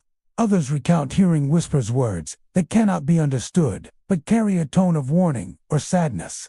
Local storytellers say that the neighborhood itself holds memories of hardship, and that anyone who ventures into the alleys after dark is stepping into a place where the past has never fully departed. Several pubs and inns in Gastown have their own legends. Patrons often speak of objects moving without explanation, chairs sliding across the floor, glasses tipping over, or doors opening on their own. Some report seeing fleeting figures reflected in mirrors or windows, appearing just long enough to notice before disappearing. These experiences are often accompanied by a sense of unease, a coldness or heaviness that presses on the chest, leaving visitors with the inescapable feeling that they are not alone. Paranormal enthusiasts have long been drawn to Gastown, conducting investigations in alleyways, pubs, and historic buildings. Equipment often records unexplained sounds, sudden temperature drops, or electromagnetic anomalies. Some researchers claim to capture EVP's electronic voice phenomena, where whispered voices or murmurs emerge on recordings. Despite the streets being empty, these findings add to the neighborhood's reputation as one of Vancouver's most haunted districts, a place where history and the supernatural seem to intersect seamlessly. What makes Gastown so compelling as a haunted site is the juxtaposition of vibrancy and tragedy. By day, it is a bustling center of commerce and tourism, filled with music, chatter, and laughter. By night, the gas lamps cast long shadows, and the narrow streets evoke a sense of timelessness. As if the neighborhood itself has become a stage for echoes of the past. The spirits of sailors, laborers, and plague victims are said to roam these streets, their stories etched into the very fabric of the district, reminding visitors that beneath the charm and energy lies a deep and lingering history. Gastown remains a living part of Vancouver, but it is also a place where the past refuses to be forgotten. Tourists, locals, and paranormal seekers alike have walked its cobblestones and felt the weight of centuries pressing down, felt eyes watching from the shadows, and heard whispers carried on the wind. The district's haunted reputation ensures that even as the city grows and modernizes, the spirits of those who lived, suffered, and died in Gastown continue to linger, watching, waiting, and slipping silently through alleys just out of reach. The Old Spaghetti Factory in Vancouver, British Columbia, is more than just a bustling restaurant known for its pasta and historic. Nestled in a building that dates back to the early 20th century, it occupies a space rich with history and mystery. Beneath the warm glow of vintage lamps and the charm of antique split furnishings lies a haunting story that has intrigued patrons for decades. The restaurant was built over the remnants of old trolley tracks, a nod to Vancouver's early transit history, and it is said that the ghost of a train conductor still lingers here, tied to the echoes of the past and the clatter of wheels on rails. The building that houses the Old Spaghetti Factory has served many purposes over the years. Originally, it was a part of Vancouver's expanding trolley system, where conductors and drivers shuttled passengers across the city, navigating the tracks with precision and care. One conductor, a man deeply dedicated to his work, reportedly met a tragic end on these tracks. Stories vary. Some claim he died in an accident while ensuring passengers were safe, while others suggest a sudden illness or heart attack claimed him mid-shift. Regardless of the details, his presence is said to have never left the space he once patrolled. Today, a trolley car sits on display inside the restaurant, preserved as a nostalgic centerpiece that reminds diners of Vancouver's transit history. It is here, patrons say, that the conductor appears most often. Dressed in the uniform of an early 20th century trolley worker, his cap pulled low and his posture formal. Unlike traditional ghosts, this spirit does not move about or interact aggressively. Instead, he sits in silent vigilance, as though still fulfilling his duty, keeping an eternal watch over the passengers he once ferried. Witnesses describe the sight of the conductor as startling yet oddly comforting. Some diners claim that when they look toward the trolley car, they catch a fleeting glimpse of movement, his head turning as if observing the room, or the faint shimmer of a uniform that vanishes when approached. Others have noticed his presence indirectly through subtle disturbances. A cold spot in the air, the sound of distant trolley bells, or the echo of footsteps along tracks that no longer exist. One patron recalled seeing the conductor sitting calmly inside the car, only to blink and find it empty, the trolley perfectly still, as though no one had ever been there. Staff members also have their stories. Servers who work late-night shifts often speak of a presence in the restaurant when it is empty. Chairs are sometimes moved, plates shift slightly, or they hear soft, deliberate footsteps echoing along the old wooden floors. Some have even seen the conductor's figure reflected in mirrors or the windows of the trolley display, only to turn and find the area entirely vacant. One longtime employee recounted a particularly eerie experience during closing hours. While preparing the trolley display for cleaning, he noticed a figure sitting inside, cap tilted, eyes forward, silent and still. When he called out, there was no response, and upon stepping closer, the figure vanished, leaving only the faint scent of leather and metal in the air. The haunting seems tied not only to the conductor himself, but to the history of the building and its connection to Vancouver's trolley system. The tracks that once carried the city's passengers still lie beneath the restaurant, though now covered and incorporated into the flooring. Paranormal enthusiasts speculate that the energy of countless travelers, combined with the conductor's dedication and untimely death, has left a residual presence that manifests around the trolley display. The old car acts as a focal point, a magnet for the spirit, drawing his attention as though he is still ensuring the safety of those he once served. Some encounters are subtle, almost imperceptible. Diners have mentioned feeling watched while seated near the trolley, a slight pressure on the back of their chairs, or an inexplicable chill as they pass by. Others hear the faint click of wheels on tracks, the soft tinkle of a bell, or the muted sound of a conductor calling out stops, even when the restaurant is full of conversation. In some cases, the activity seems responsive. Patrons who are quiet and attentive report noticing the figure inside the trolley more clearly, as if the spirit prefers observation over disruption. The old spaghetti factory embraces its history and the stories that have grown around it, though the ghost of the conductor remains a quiet mystery rather than a spectacle. The restaurant is alive with laughter, the clatter of dishes, and the hum of conversation, yet the subtle presence of a bygone era persists. For those who notice, the trolley car is more than a decorative piece, it is a bridge between the living and the past. A place where a loyal spirit continues to fulfill his duty long after the rails went cold. Visitors to the old spaghetti factory often leave with more than a full stomach. Some carry stories of fleeting glimpses, strange chills, or the feeling of being observed by unseen eyes. Whether skeptical or believer, most agree that the building has a unique energy, a sense of history and vigilance that cannot be fully explained. The trolley car, a simple artifact of Vancouver's transit history, has become a stage for the conductor's eternal routine, a reminder that some spirits remain tied to duty, place, and memory. The story of the old spaghetti factory is a quiet haunting, one that whispers rather than shouts. The ghost of the conductor is not malicious, nor is he aggressive. He is a sentinel of the past, a reminder of a time when trolleys ruled the streets and the city's heartbeat was measured in the rhythm of wheels on tracks. For those who dine beneath the glow of vintage lamps and stroll past a trolley display, there is always the possibility of a silent presence, watching, waiting, and fulfilling a role that has spanned more than a century. The spirit of the conductor ensures that the echoes of history remain alive, reminding everyone who enters that the past is never truly gone. It rides along with us, even in the most unexpected of places. In the quiet town of St. Louis, Saskatchewan, a stretch of abandoned railway tracks has long been the center of a haunting legend. Locals call it the St. Louis Ghost Train, a mysterious glowing light that appears at night, moving slowly along the rusted rails, vanishing when approached. The story goes back over a century to a tragic and gruesome accident that claimed the life of a railway break. His spirit, it is said, never found peace, condemned to wander the tracks in search of the head that was severed in the accident.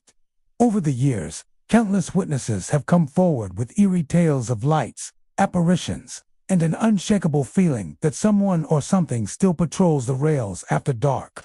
The incident that started it all is often recounted with chilling detail. In the early 1900s, St. Louis was a modest railway hub, its tracks vital for transporting grain and goods across the region. Railway work was dangerous, and accidents were sadly common. One fateful night, a brakeman was caught in a tragic mishap involving a moving train. The workers who discovered the scene were horrified, and the accident became notorious throughout the region. Local folklore soon transformed this tragedy into a legend, with whispers that the brakeman's spirit could not rest, doomed to search the tracks eternally for the missing part of his body. Sightings of the ghost train began almost immediately. Farmers returning from the fields and travelers passing through the area reported seeing a strange light hovering over the tracks at night. Some described it as a glowing orb, others as the outline of a figure walking slowly, almost methodically, along the rails. Many noted that the light did not behave like a normal lantern or headlamp. It seemed to float above the tracks, moving in ways that defied explanation.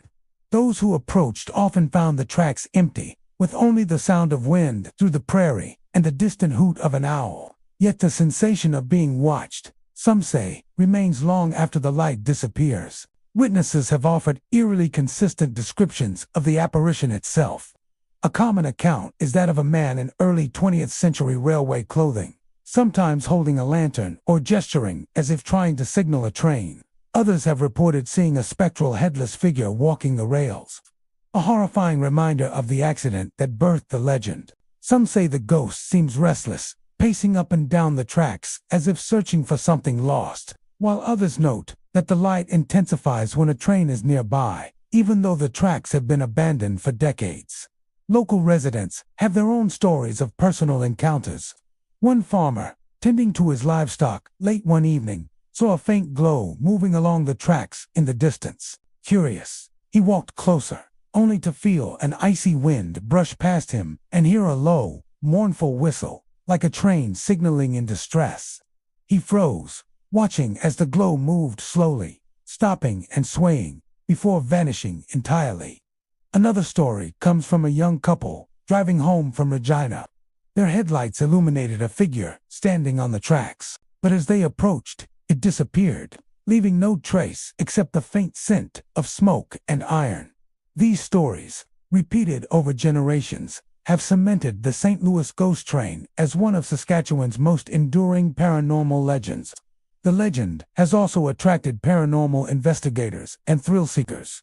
Many bring cameras, audio recorders, and other equipment, hoping to capture evidence of the phenomenon. Some claim to have recorded strange orbs of light hovering over the rails, while others report unexplained sounds, footsteps, distant train whistles, or a faint clanging as if a bell had been struck. Those who spend the night near the tracks often describe an oppressive atmosphere, a heavy feeling in the chest, or the sensation that someone is following them along the prairie under the moonlight. Skeptics suggest that the glowing light is a combination of natural phenomena, swamp gases, atmospheric refraction, or the reflection of distant car headlights. However, for the townspeople who have witnessed it firsthand, the legend holds a weight that defies rational explanation. The consistent accounts of the headless figure and the lantern, coupled with the emotional resonance of the tragic story, keep the tale alive. For many, the St. Louis Ghost Train is not just a light on abandoned tracks, it's a reminder of the perilous work of railway men, the tragedies that shaped the town, and the lingering presence of a man who met a violent end but refused to move on. The prairie itself seems to amplify the haunting. The wide-open fields, the whispering grasses, and the stillness of the night create the perfect stage for ghostly apparitions. The abandoned tracks, rusty and overgrown, act as a conduit between past and present. Visitors walking the rails or standing at the edge of the ghostly light often report a strange combination of awe and dread, as though they are witnessing history replay itself in spectral form. Some have claimed that the apparition appears more vividly during the coldest nights, or when fog drifts across the plains, lending an otherworldly quality to the familiar landscape. The Fairmont Hotel McDonald in Edmonton, Alberta, stands as one of the city's most iconic landmarks. Overlooking the North Saskatchewan River, its grand turrets, elegant brickwork, and stately architecture have made it a symbol of luxury and refinement.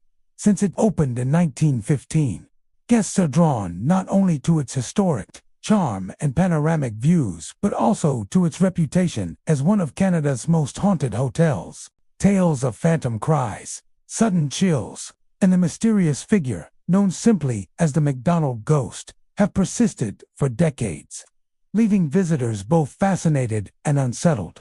The hotel was commissioned during a time of optimism and growth in Edmonton. Its construction reflected the city's aspirations, bringing high-end accommodations and amenities to the region. Yet, even in its earliest years, the Fairmont Hotel McDonald became associated with strange occurrences. Guests would occasionally hear the sounds of footsteps echoing down empty corridors, or faint voices drifting from rooms that were unoccupied.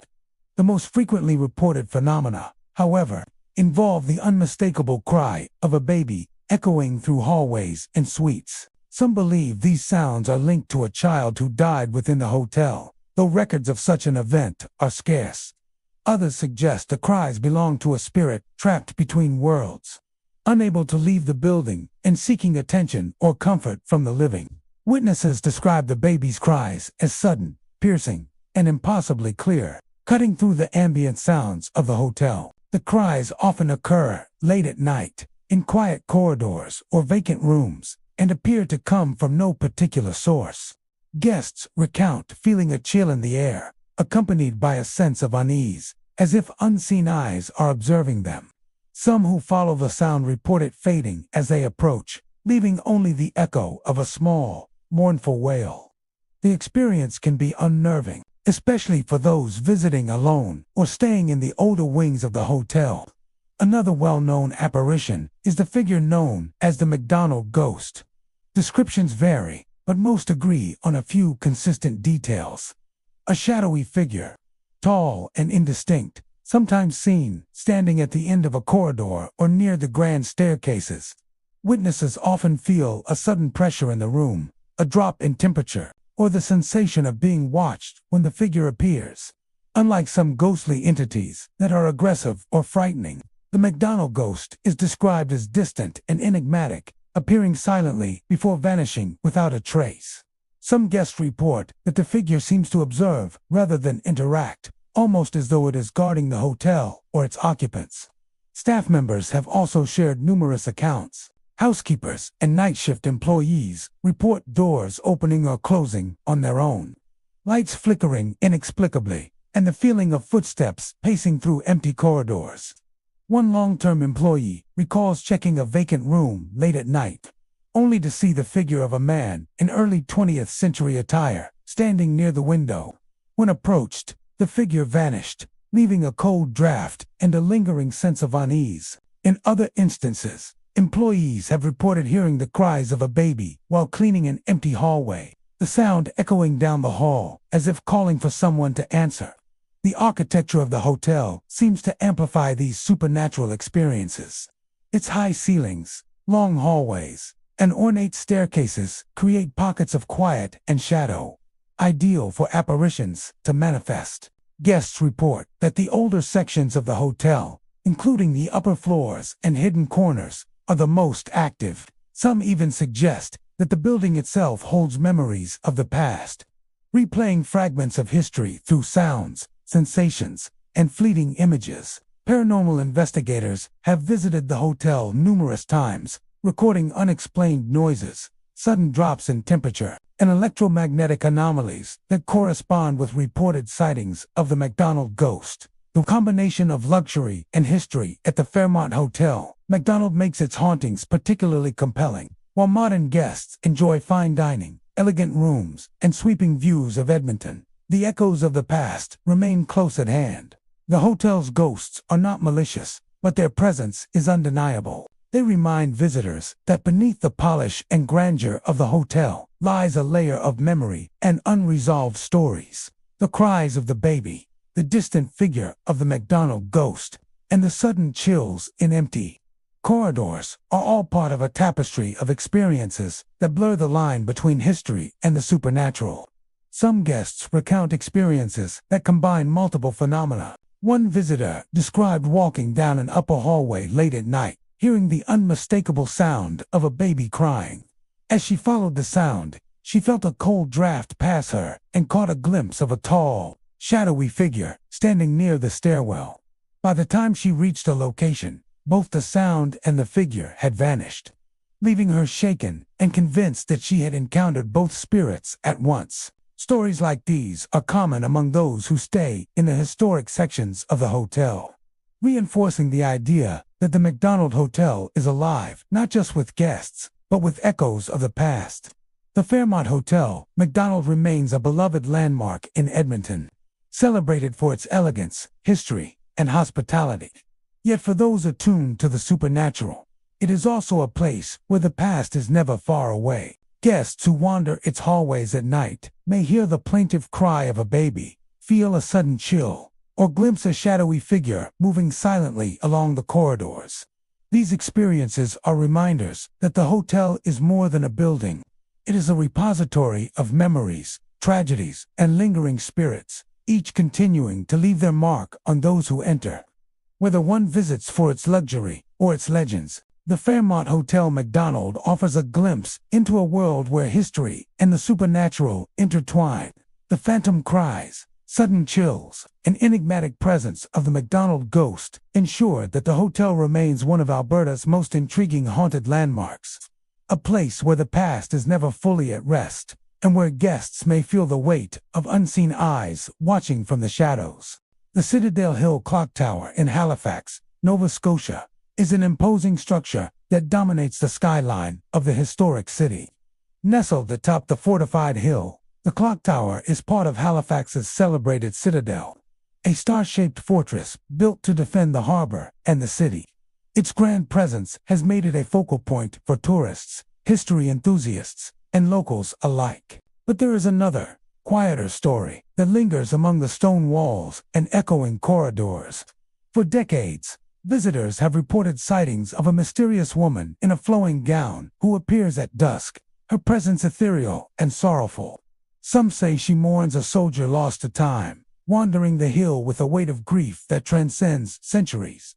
The origin of this haunting remains unclear, though local legend ties it to the period of military activity and wartime tragedies at the Citadel. Throughout the 18th and 19th centuries, Citadel Hill was a hub of military life, with soldiers training, guarding, and sometimes losing their lives in the defense of Halifax.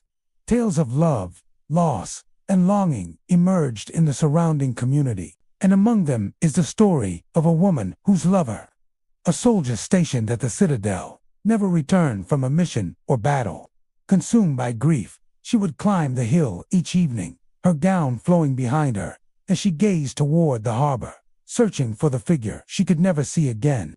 According to the legend, her spirit never left the hill, eternally mourning her lost love and wandering near the clock tower as dusk settles over Halifax. Sightings of the woman have been remarkably consistent over the years.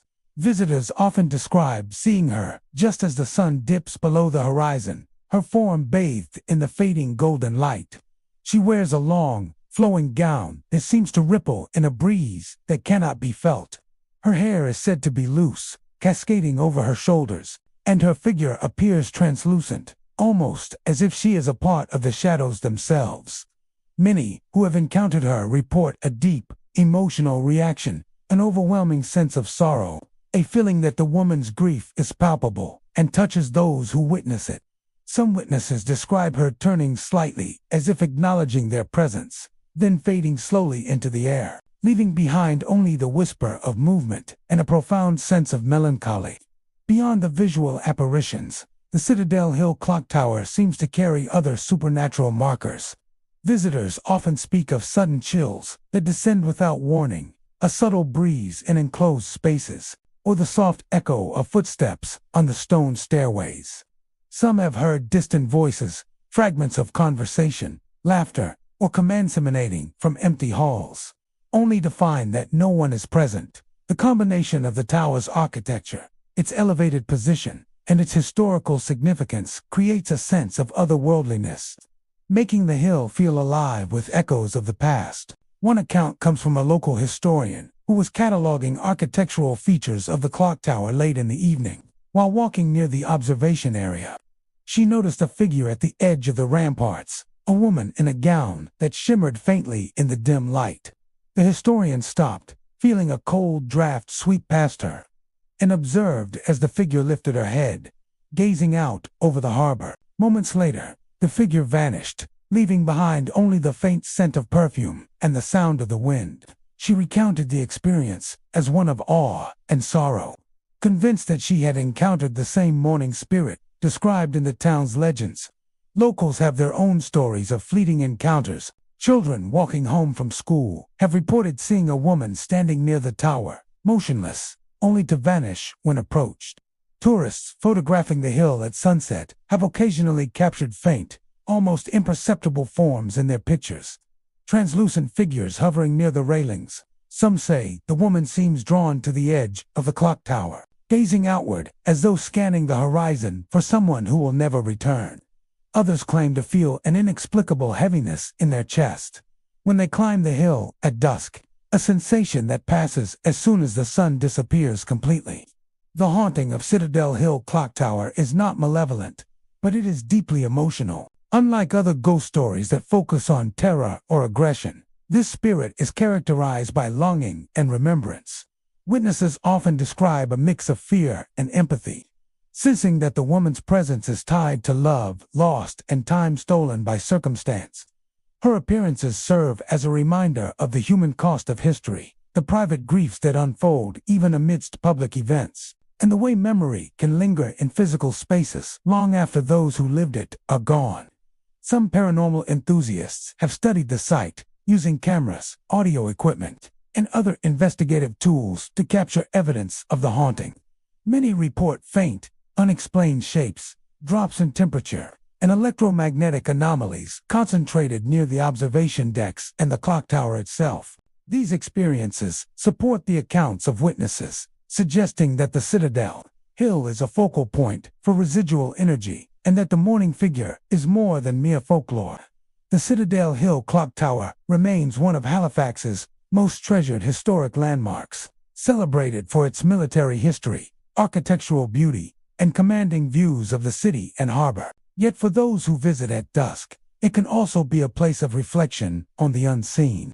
The figure of the woman, in the flowing gown, drifting silently near the tower, offers a haunting presence that bridges the gap between past and present.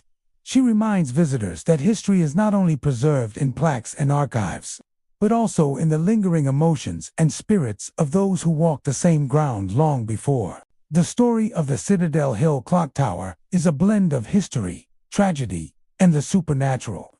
The woman in the gown is a symbol of loss that transcends time, an echo of love and grief carried across centuries. Her appearances at dusk, the chills in empty corridors, and the subtle sensations of being watched make the tower a place where history is alive, and memory lingers in ways that cannot be fully explained. For those who climb the hill as the sun sets, there is always the chance to witness something extraordinary, a spectral figure, mourning a soldier lost to time, and a haunting reminder that some stories are never truly forgotten.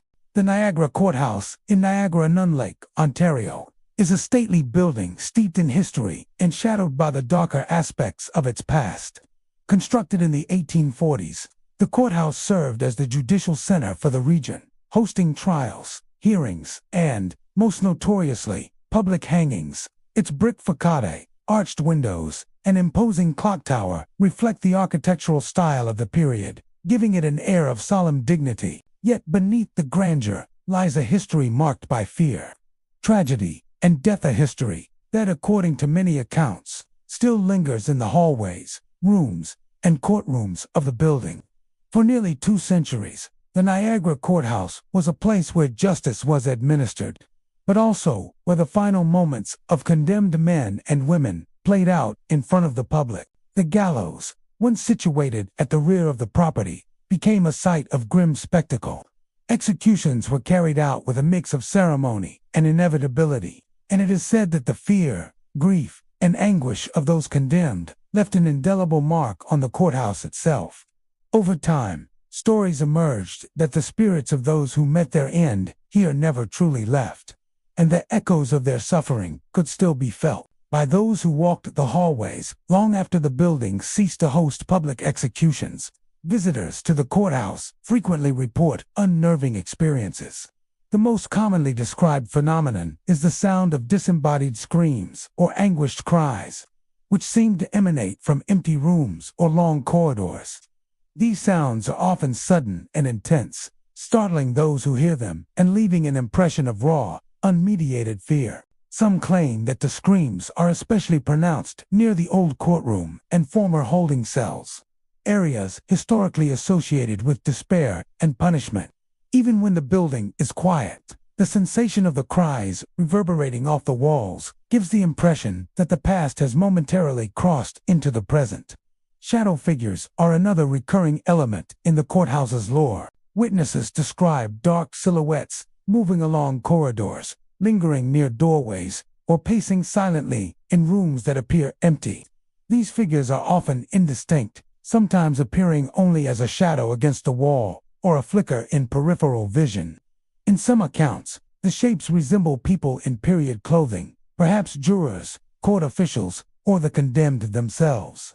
Their movements are deliberate, yet silent, creating the unsettling feeling of being observed, followed, or judged by unseen eyes.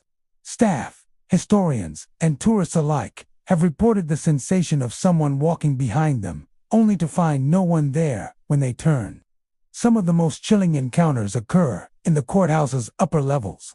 Visitors exploring the halls late in the day describe feeling sudden drops in temperature, unexplained breezes, or a heavy atmosphere that presses down on the chest. Doors sometimes open or close without reason, and objects have been reported shifting slightly as if nudged by an invisible hand. One longtime guide recounted an incident in which a group of tourists heard footsteps echoing on the wooden floors above them. Yet, when they climbed the stairs to investigate, no one was present. Such experiences contribute to the belief that the courthouse is a repository for residual energy, a place where the intense emotions of the past continue to manifest in the present. Accounts of spectral activity are not limited to fleeting glimpses or noises. On occasion, visitors claim to see full apparitions, appearing briefly before fading away.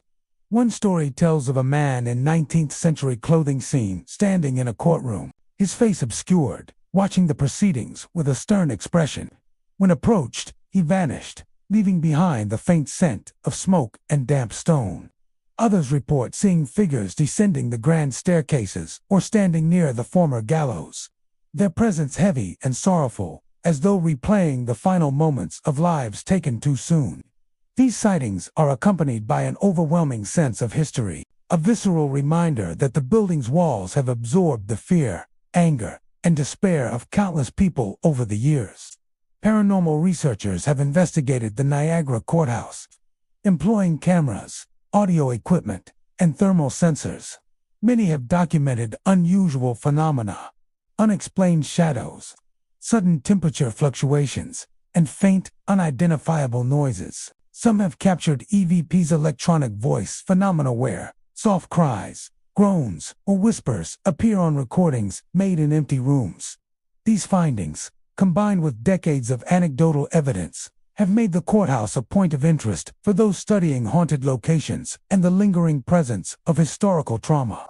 Despite its eerie reputation, the Niagara Courthouse remains a cherished historical site. Visitors are drawn by its architectural beauty, its central role in the development of Niagara, and its connection to the larger history of law and order in Ontario. Yet for those attuned to the building's past, it offers more than history, offers a direct sometimes unsettling connection to the lives, deaths, and emotions of people who once walked its halls. The cries, shadows, and inexplicable sensations are a reminder that the past is never truly gone, and that the courthouse, while a place of civic authority, also serves as a silent witness to human suffering and the mysteries that linger in the spaces where life and death intersect.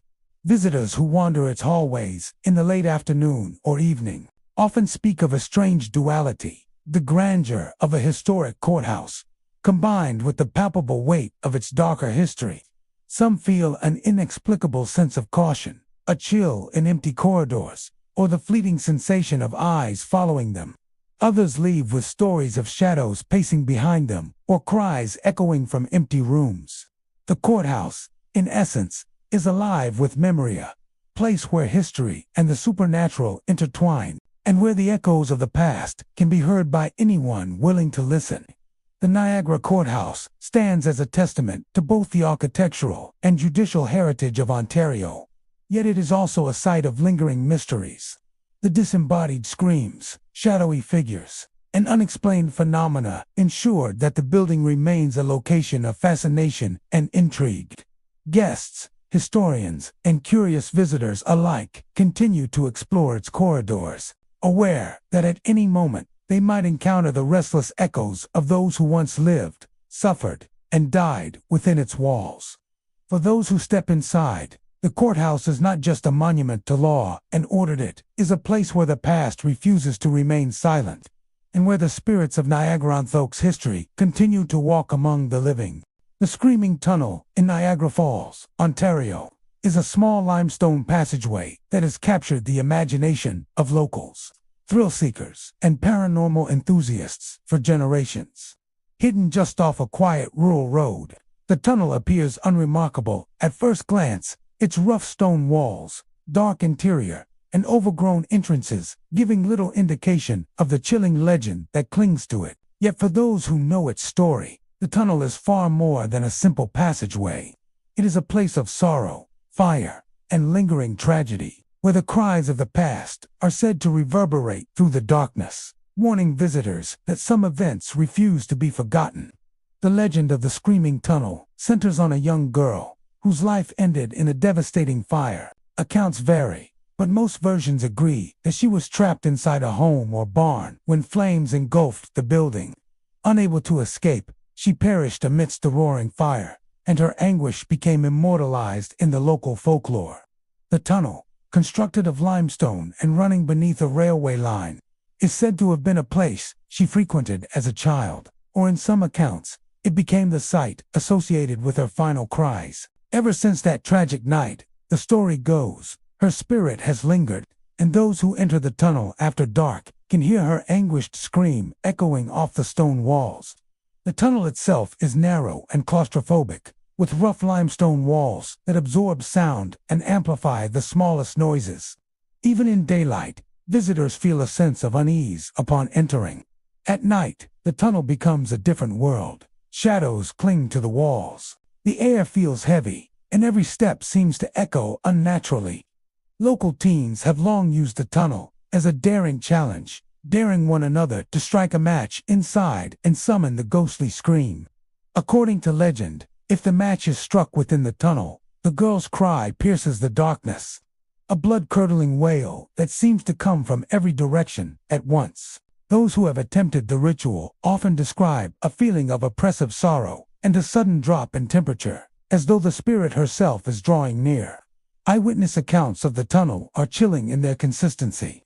Many claim that even without striking a match, the atmosphere inside is suffocating and tense, as if the walls themselves remember the tragedy that occurred centuries ago. Some visitors report hearing footsteps that do not belong to anyone in the tunnel, or faint whispers calling out in tones of fear and desperation. Others have described fleeting glimpses of a young girl in the shadows, her form translucent, her face contorted in fear, disappearing as soon as it is directly observed. The sound of crying, screaming, or even the crackle of fire is reported frequently, leaving an impression on those who experience it that is impossible to shake.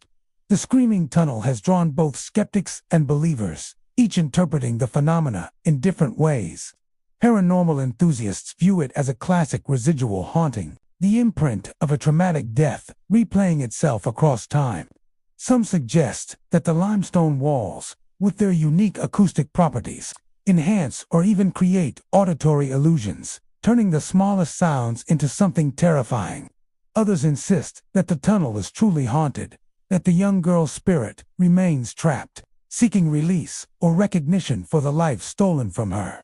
Regardless of explanation, those who enter the tunnel at night often leave with stories that match the legends they had heard, reinforcing the chilling reputation of the site.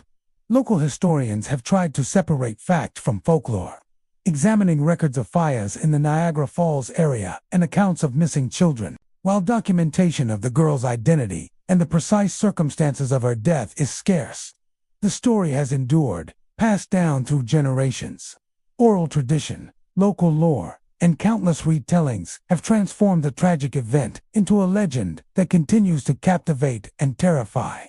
The tunnel's enduring presence, combined with the story of the girl's death, ensures that every visitor enters a place where history, memory, and the supernatural seem to converge. Many who experience the tunnel describe it as a place where time feels suspended, shadows move strangely, sounds seem amplified or distorted, and the oppressive feeling of sorrow hangs in the air. The legend dictates that the girl's scream is strongest at night, particularly on dark, moonless evenings, when the tunnel feels utterly cut off from the world above. Those brave enough to enter alone report the sensation of being watched, hearing movement just beyond the reach of their vision, and feeling the cold brush of unseen air against their skin. Even when no auditory phenomenon occurs, the sense of lingering tragedy is nearly palpable. The screaming tunnel is also a cautionary tale, a reminder of the dangers of fire and the fragility of life. While thrill seekers may enter for the thrill, many leave with a profound respect for the history and legend they have encountered. Some claim that by acknowledging the girl's suffering, by showing reverence, or simply remaining silent, one can minimize the intensity of the haunting. Others believe that the scream is inevitable, a manifestation of grief that will always echo, no matter how many years pass or how respectful visitors are. Over time, the tunnel has become a destination for both curiosity and fear. Tourists, locals, and paranormal investigators venture to witness or document the phenomena, each encounter adding to the rich tapestry of stories that surround the site. Cameras occasionally capture unexplained orbs or flickers of light, audio recordings pick up faint cries, and personal testimony continues to reinforce the legend of the girl who perished in fire. The combination of historical tragedy, architectural isolation, and the powerful human response to fear ensures that the Screaming Tunnel remains one of Ontario's most compelling haunted locations. The Screaming Tunnel is not merely a place to pass through, it's a conduit for memory, sorrow, and the echoes of a life cut tragically short. The limestone walls, the darkness, and the stillness of the night all combine to create an atmosphere where the past feels present, where a single match can ignite not only light but the anguished cry of a spirit unwilling to be forgotten. For those who step inside, the tunnel is more than a curiosity. It is a haunting reminder that some tragedies leave a resonance that time cannot erase, and that the echoes of fear, sorrow, and loss can continue to scream across the centuries. The Deafened Bunker in Carp, Ontario, is a sprawling underground relic of the Cold War, designed to protect Canada's government and key officials in the event of a nuclear attack. Built in the early 1960s, this massive bunker extends over several floors, with long concrete corridors, steel doors, and rooms that once housed communication centers, living quarters, and emergency supplies. Today, it functions as a museum, allowing visitors to explore its hidden corridors and experience firsthand a piece of history frozen in time. Yet beneath its historical significance, the Deafened Bunker carries stories of a different nature, tales of unexplained phenomena, ghostly footsteps, and shadowy figures that seem to vanish just as they are glimpsed. From the moment visitors descend into the dimly lit corridors, There is a sense of tension that differs from ordinary historical sites. The bunker was designed for isolation, with narrow hallways and airtight doors that emphasize the separation from the outside world.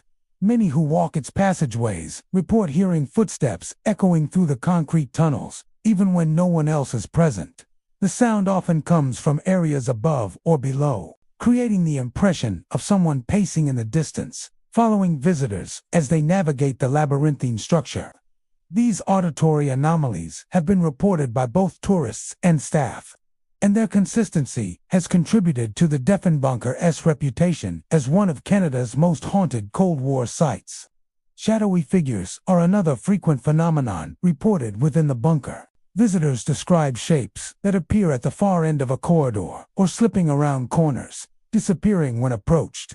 Sometimes these figures resemble human forms, fleetingly illuminated by emergency lights or the glow of cell phone screens, only to vanish when one tries to focus on them. Staff working late hours have shared similar experiences, noting the sensation of being observed, the movement of shadows in areas that are supposed to be empty, and the occasional feeling of a presence passing nearby. These manifestations, though elusive, have been enough to unsettle even the most skeptical visitors. The bunker's layout itself seems to enhance the haunting experience. Its long corridors, metal staircases, and narrow service tunnels create spaces where sound and movement are distorted. An echo can make a single step sound like a procession of many, and the reflections in glass or steel surfaces can turn ordinary shadows into something that seems sentient. Many visitors have reported that their own reflections sometimes appear momentarily distorted, or that shapes seem to linger in peripheral vision before disappearing entirely. This combination of architecture and atmosphere contributes to the pervasive sense of unease that many attribute to paranormal activity. Some of the most compelling encounters involve the living quarters and command centers, rooms that were once bustling with personnel during drills and training exercises. Visitors exploring these areas have reported sudden drops in temperature, inexplicable noises, and the sensation that someone has just brushed past them. One frequent account is of hearing voices speaking in hushed tones, conversations that vanish when one tries to listen closely. In other cases, visitors report equipment or objects moving slightly, as if nudged by an unseen hand. These occurrences, subtle but persistent, reinforce the idea that the bunker is not simply a museum, but a space where the echoes of past activity linger. The history of the Diefenbunker adds another layer to its mystique. During its operational years, it housed government officials, military personnel, and communications staff, all working under immense pressure during a tense period in global history. The high-stress environment, coupled with the isolation of underground life, has led some to speculate that the emotional residue of those years contributes to the reported hauntings. Others suggest that the sheer scale of the facility, with its hidden rooms and shadowed corridors, naturally lends itself to experiences that feel otherworldly. Whether the phenomena are supernatural or psychological, the stories are consistent and compelling, creating a sense of continuity between the Cold War past and the present. Paranormal investigators have visited the Diefenbunker multiple times, often using cameras, thermal imaging, and audio equipment to document unusual activity. Many report capturing anomalies, shadow-like figures, unexplained orbs of light, or strange sounds that cannot be attributed to the building's ventilation or electrical systems. Audio recordings occasionally pick up footsteps, faint voices, or metallic clangs, all occurring in areas confirmed to be empty at the time. These findings, combined with decades of anecdotal accounts, suggest that the bunker is a location where the past and the present intersect in ways that remain mysterious. Visitors have shared personal experiences that illustrate the eerie atmosphere of the Diefenbunker. One account tells of a tour group exploring a lower level, when a visitor felt a sudden icy breeze along the back of their neck, accompanied by a sense of being watched. Turning quickly, they saw the shadow of a person standing in the dimly lit hallway, only for it to vanish as they stepped closer. Another account involves a single visitor walking through the command center, hearing faint voices in conversation, and then catching a glimpse of a figure in uniform standing near the communication consoles before disappearing into a wall. These stories, repeated over the years, have helped establish the Deafened Bunker as a site of fascination for those interested in both history and the paranormal. Despite its haunting reputation, the Deafened Bunker remains a celebrated historical site, offering insight into Canada's Cold War era, its architectural ingenuity, and the resilience of those who worked underground. Yet for those willing to explore its depths after hours or during less crowded tours, the bunker offers more than history. It provides a tangible connection to experiences that cannot be entirely explained. Footsteps echo in the silence, shadows flit around corners, and the sensation of being observed persists long after one leaves.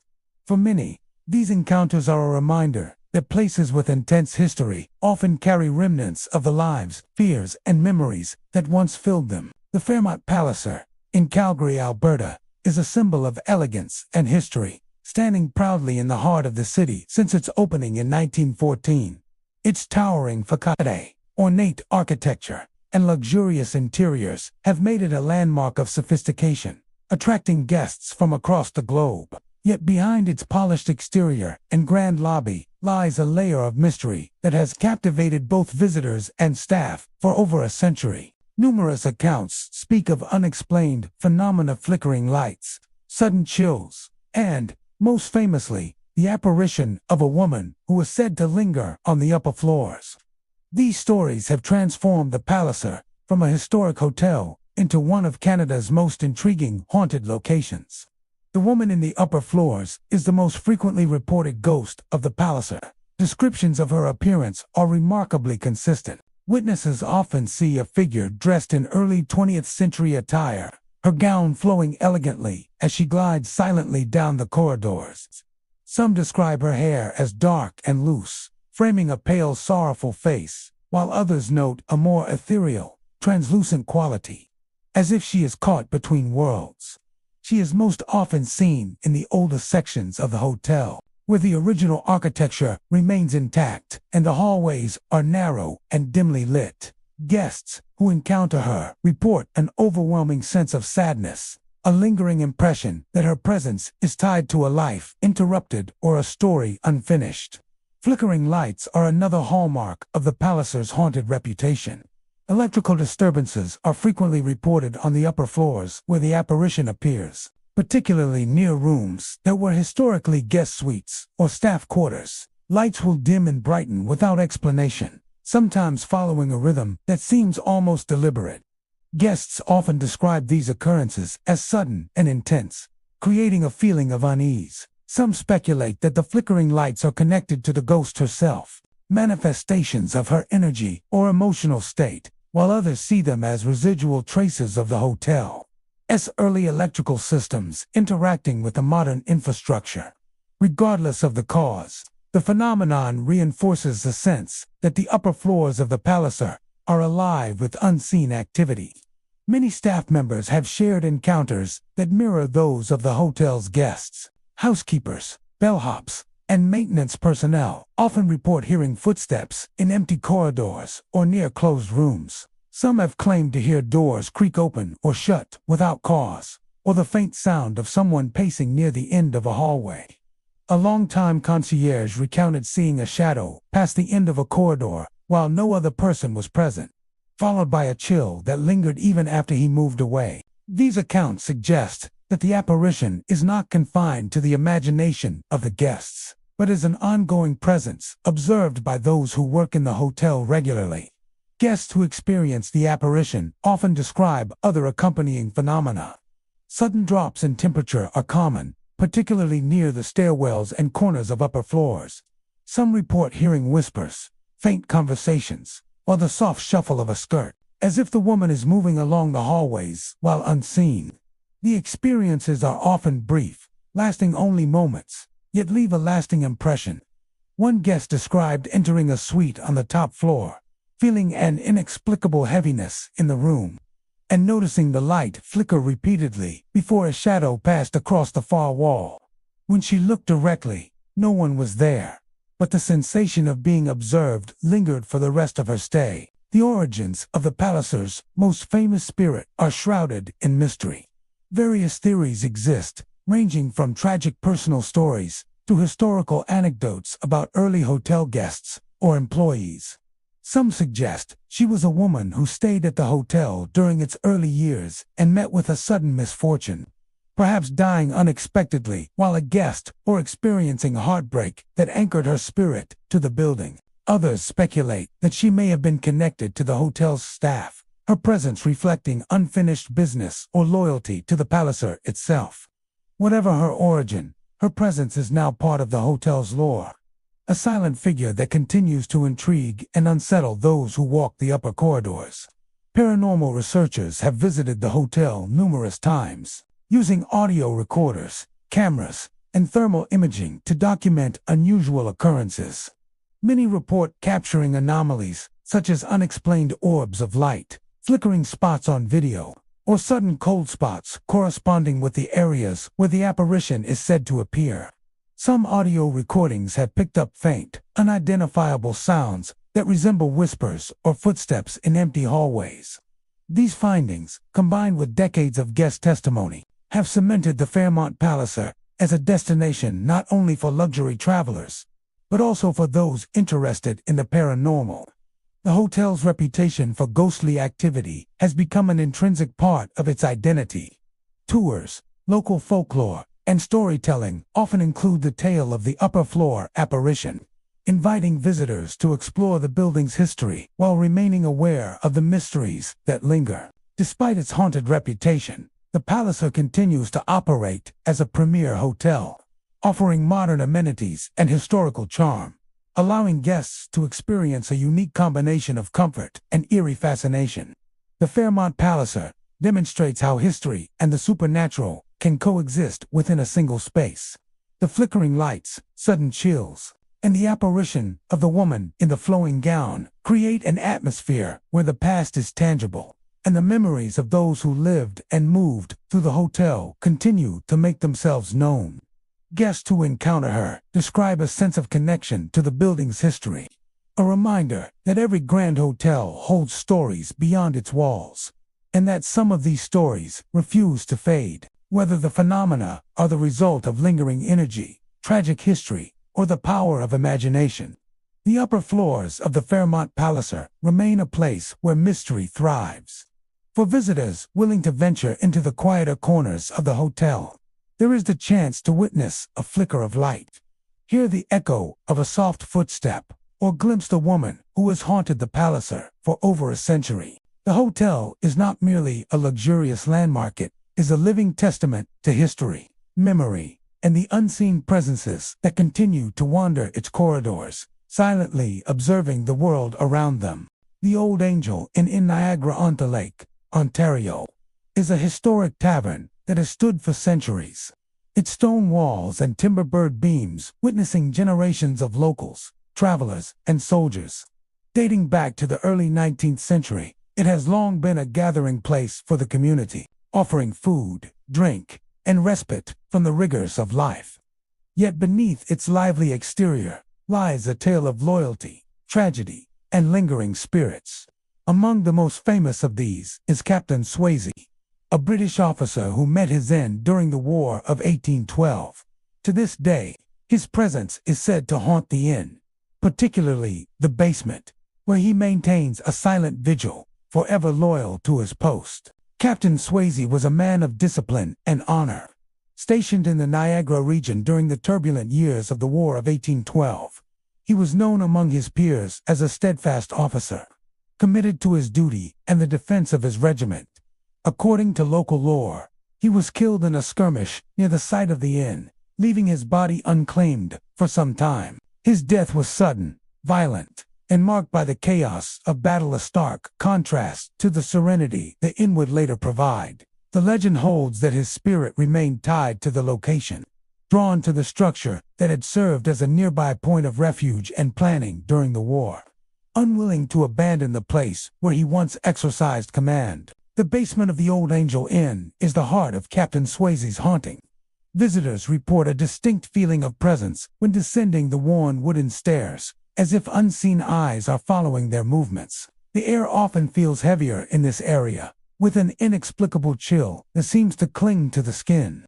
Patrons and staff alike have recounted hearing footsteps pacing the floorboards, despite the basement being empty, and the sound of metallic clinks reminiscent of military equipment going off the stone walls.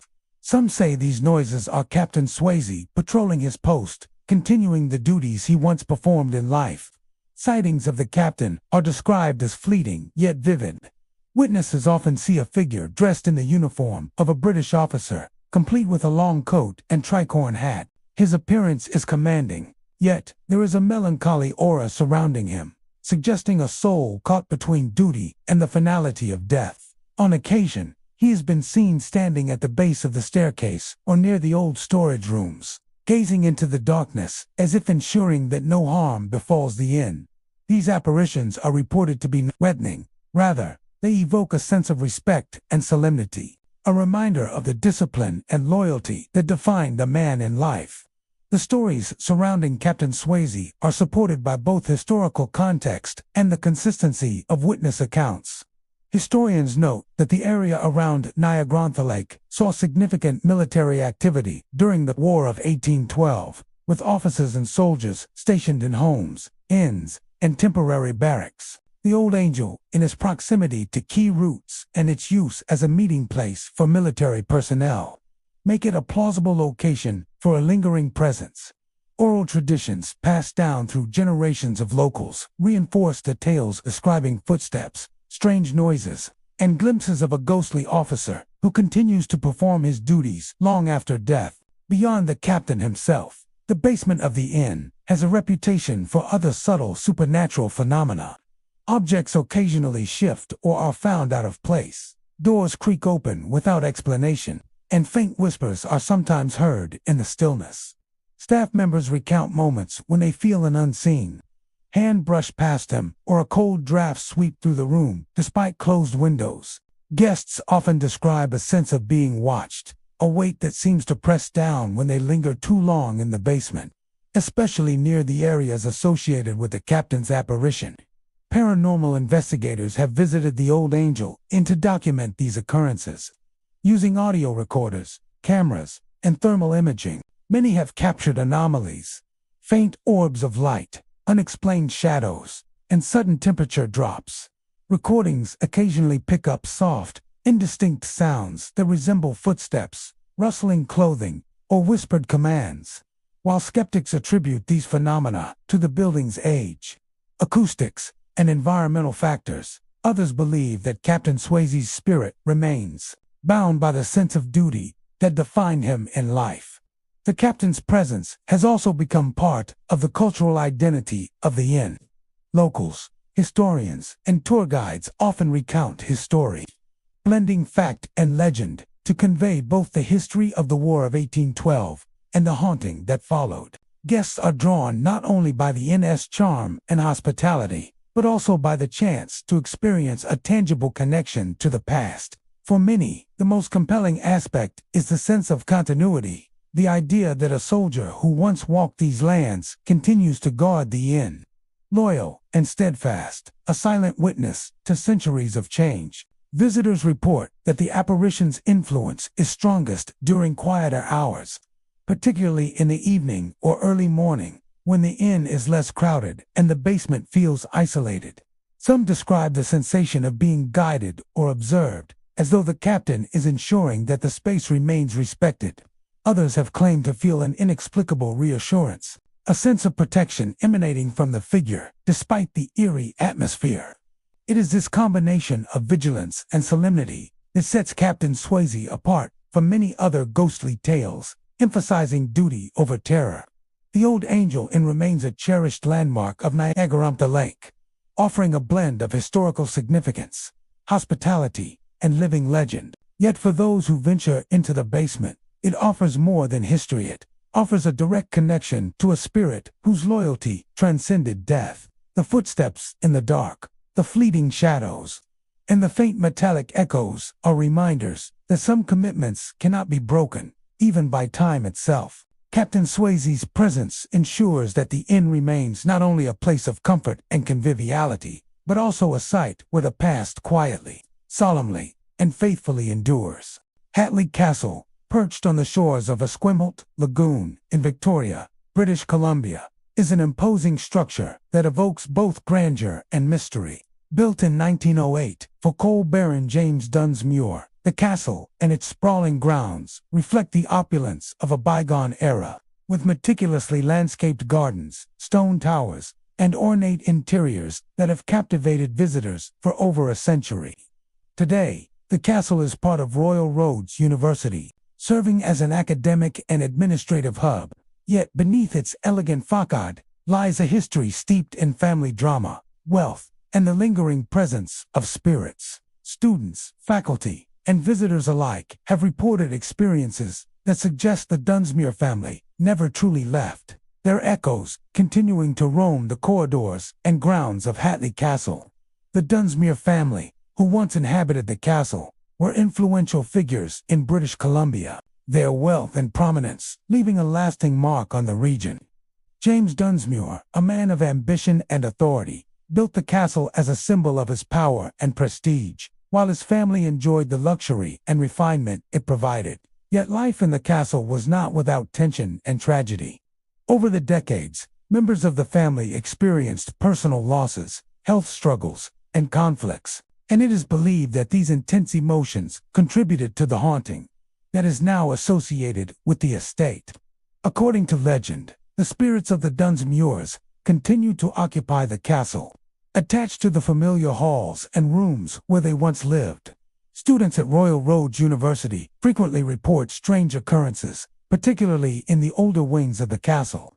One of the most common phenomena is the sound of phantom footsteps echoing through the halls. These footsteps are often described as deliberate and measured, as if someone is pacing the corridors late at night.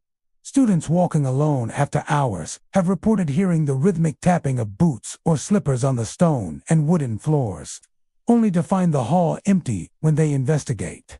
The footsteps are sometimes accompanied by the faint impression of a presence, a feeling that someone is walking just behind or beside them, yet disappearing when they turn to look. Another recurring phenomenon involves the castle's windows and doors. Many students have claimed that windows close or open by themselves, even when securely latched. The movement is often sudden, accompanied by a slight creak or a chill in the air. In some cases, curtains flutter as though caught in a breeze, yet the rooms remain still. Faculty members have also reported similar experiences, particularly in offices and classrooms that occupy the original Dunsmuir living quarters. These unexplained movements contribute to the sense that the castle is alive with unseen activity, a place where the past interacts with the present in subtle yet unmistakable ways. Beyond auditory and physical phenomena, there are reports of shadowy figures and fleeting apparitions.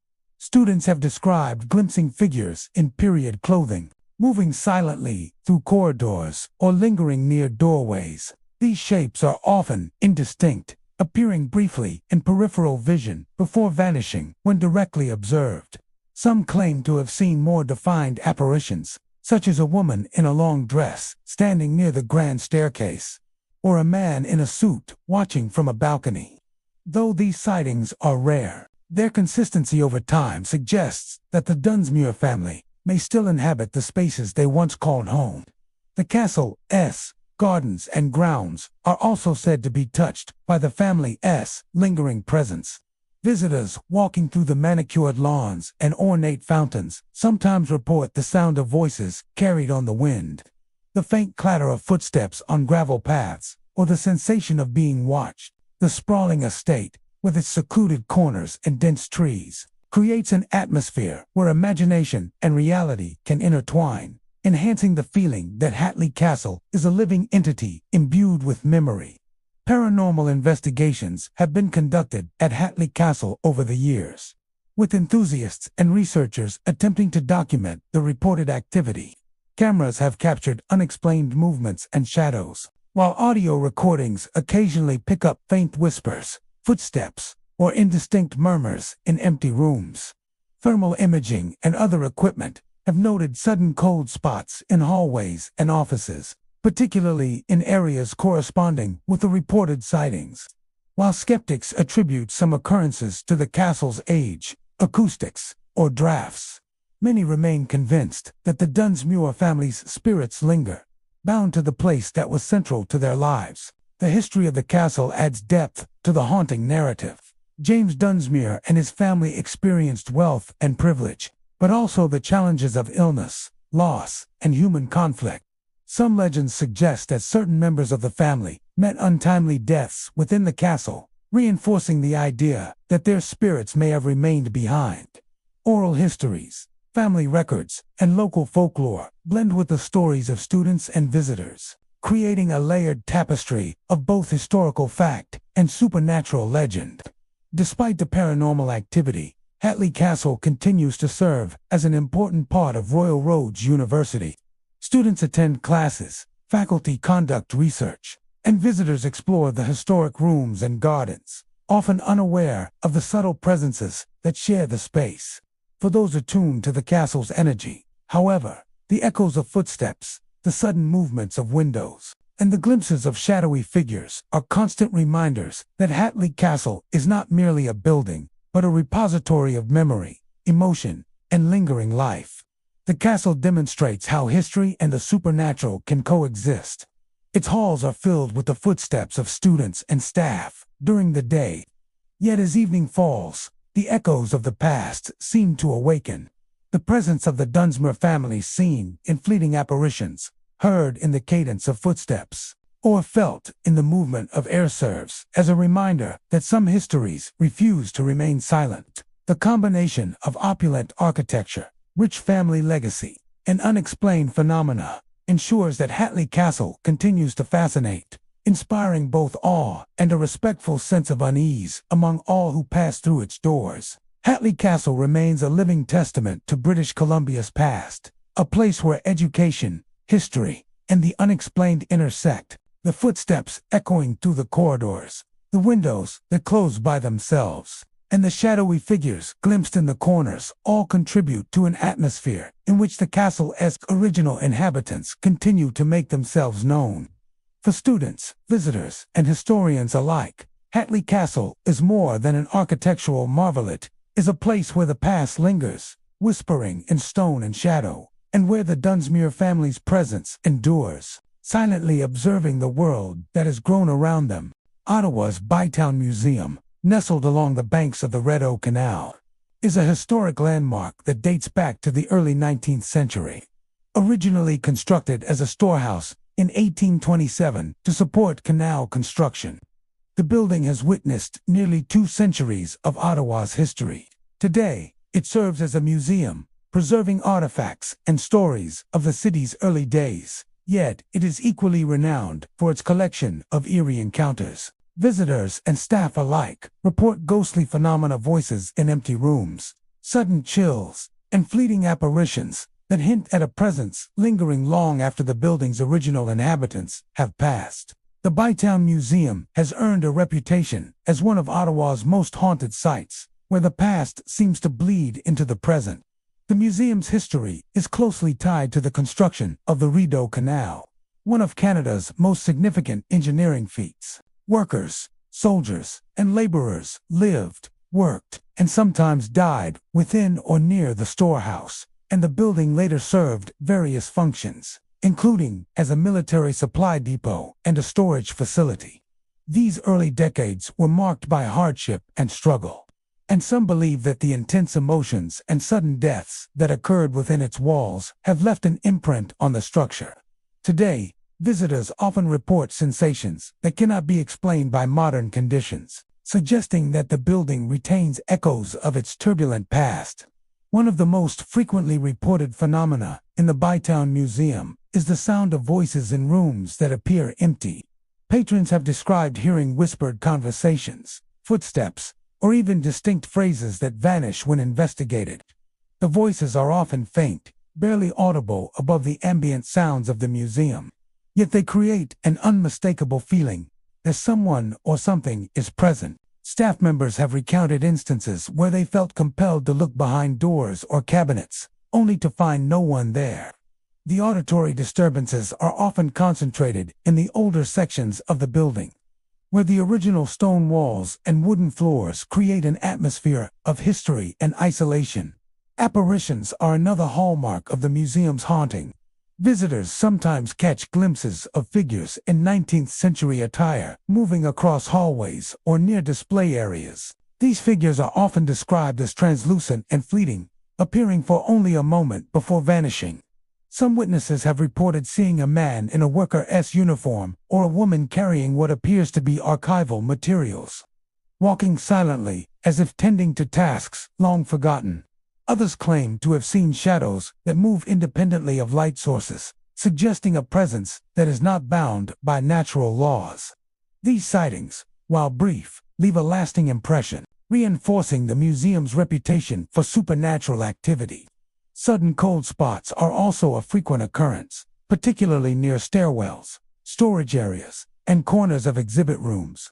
Visitors often describe a sharp drop in temperature as they move through these areas, sometimes accompanied by a feeling of being watched or a subtle sense of unease.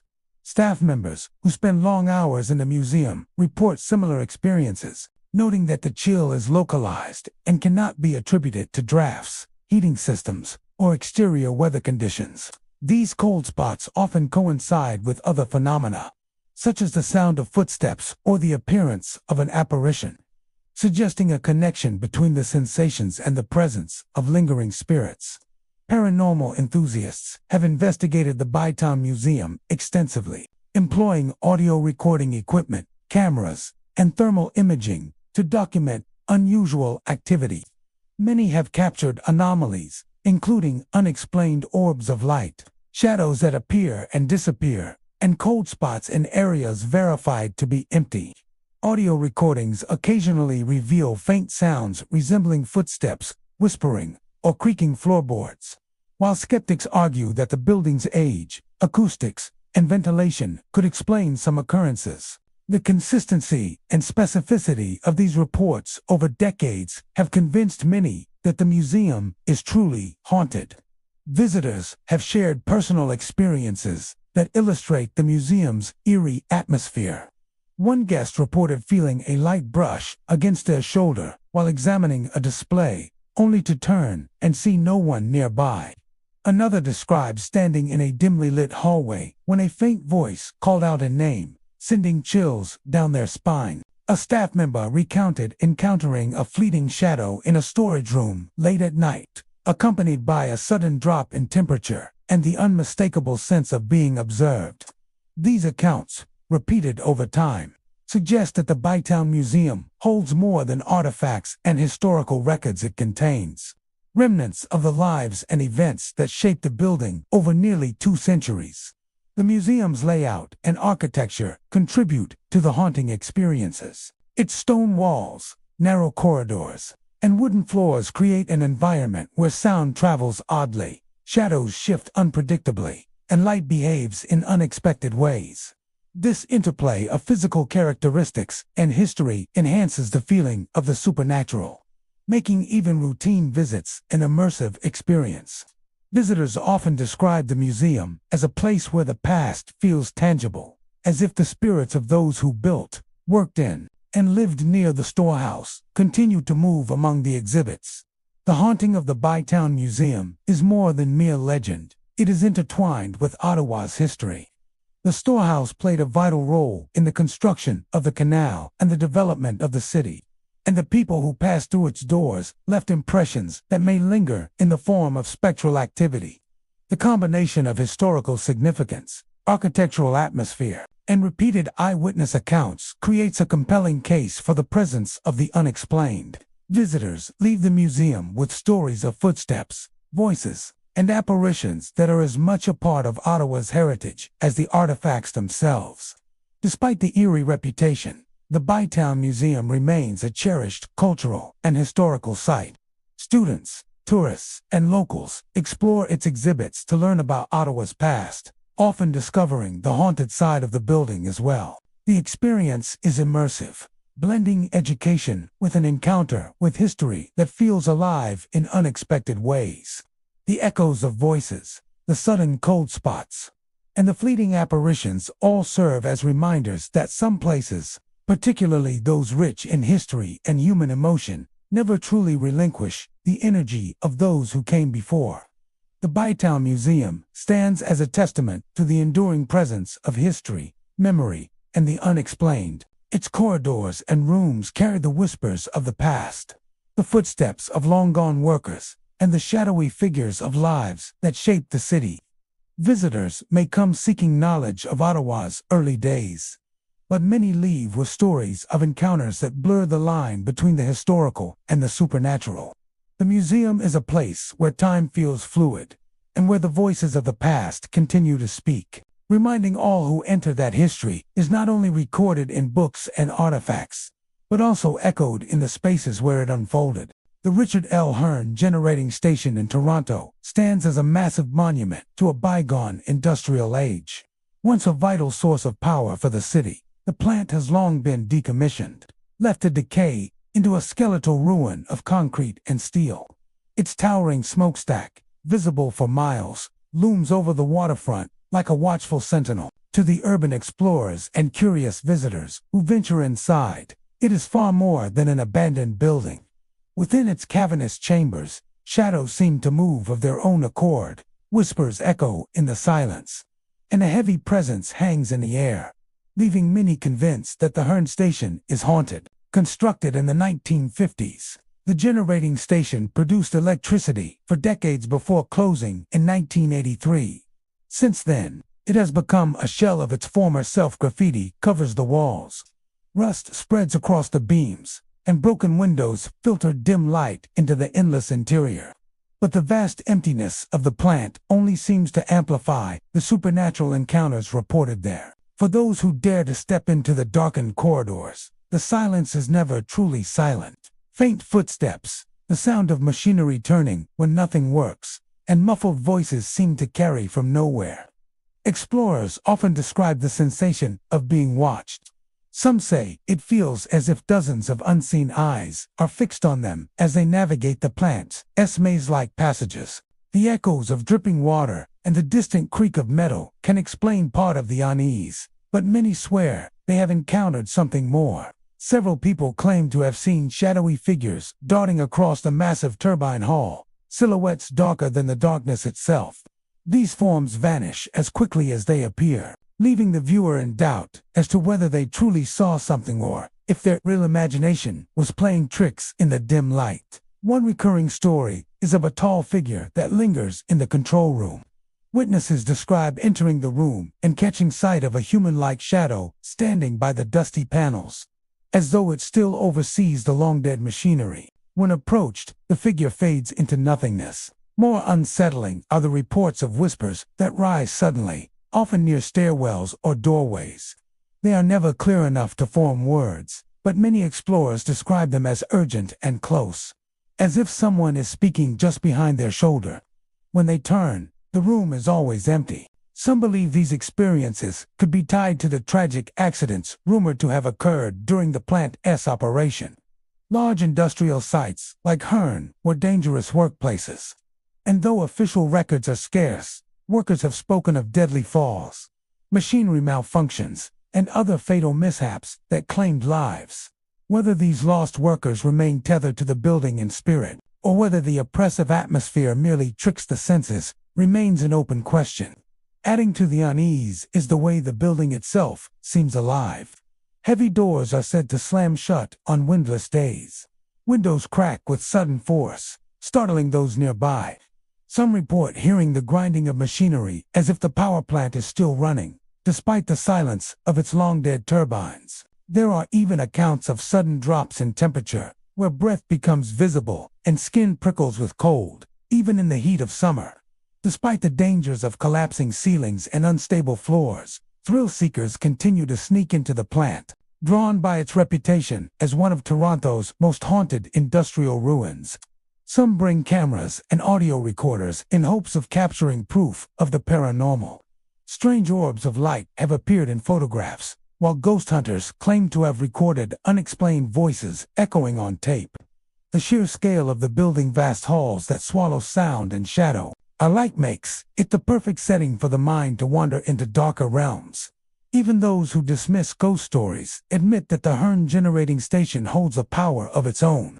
Its immense structure feels heavy with history, a reminder of both human achievement and human vulnerability. For the skeptics, the sensations of unease come from the acoustics, the drafts, and the sheer loneliness of being inside such a cavernous, forgotten place. For believers, the Hearn station is a restless site, still occupied by those who never left. What is certain is that those who visit rarely leave unchanged, whether they experience shadow figures, hear whispers, or simply feel the weight of its silence pressing in around them. The Hearn generating station leaves an impression that lingers long after stepping back into the daylight.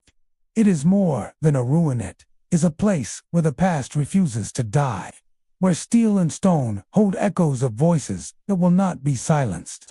In its hollow heart, the boundary between the living and the dead feels thinner, and those who wander its depths cannot shake the feeling that they are not alone. Welcome back, my friends of the dark and the curious. Tonight, we are traveling north into the vast landscapes of Canada, a land of breathtaking mountains, icy lakes, and ancient forests, but also a land where the shadows run deep and the past has a way of lingering. Ghostly figures haunt grand hotels, restless spirits drift across battlefields, and forgotten legends still whisper in lonely towns. From the Atlantic coast to the rugged Rockies, Canada holds stories that will send a chill down your spine. So, dim the lights, settle in, and join me on this haunted journey as we uncover the top 25 haunted places in Canada, where terrifying ghost sightings, bone-chilling legends, and stories that refuse to die await.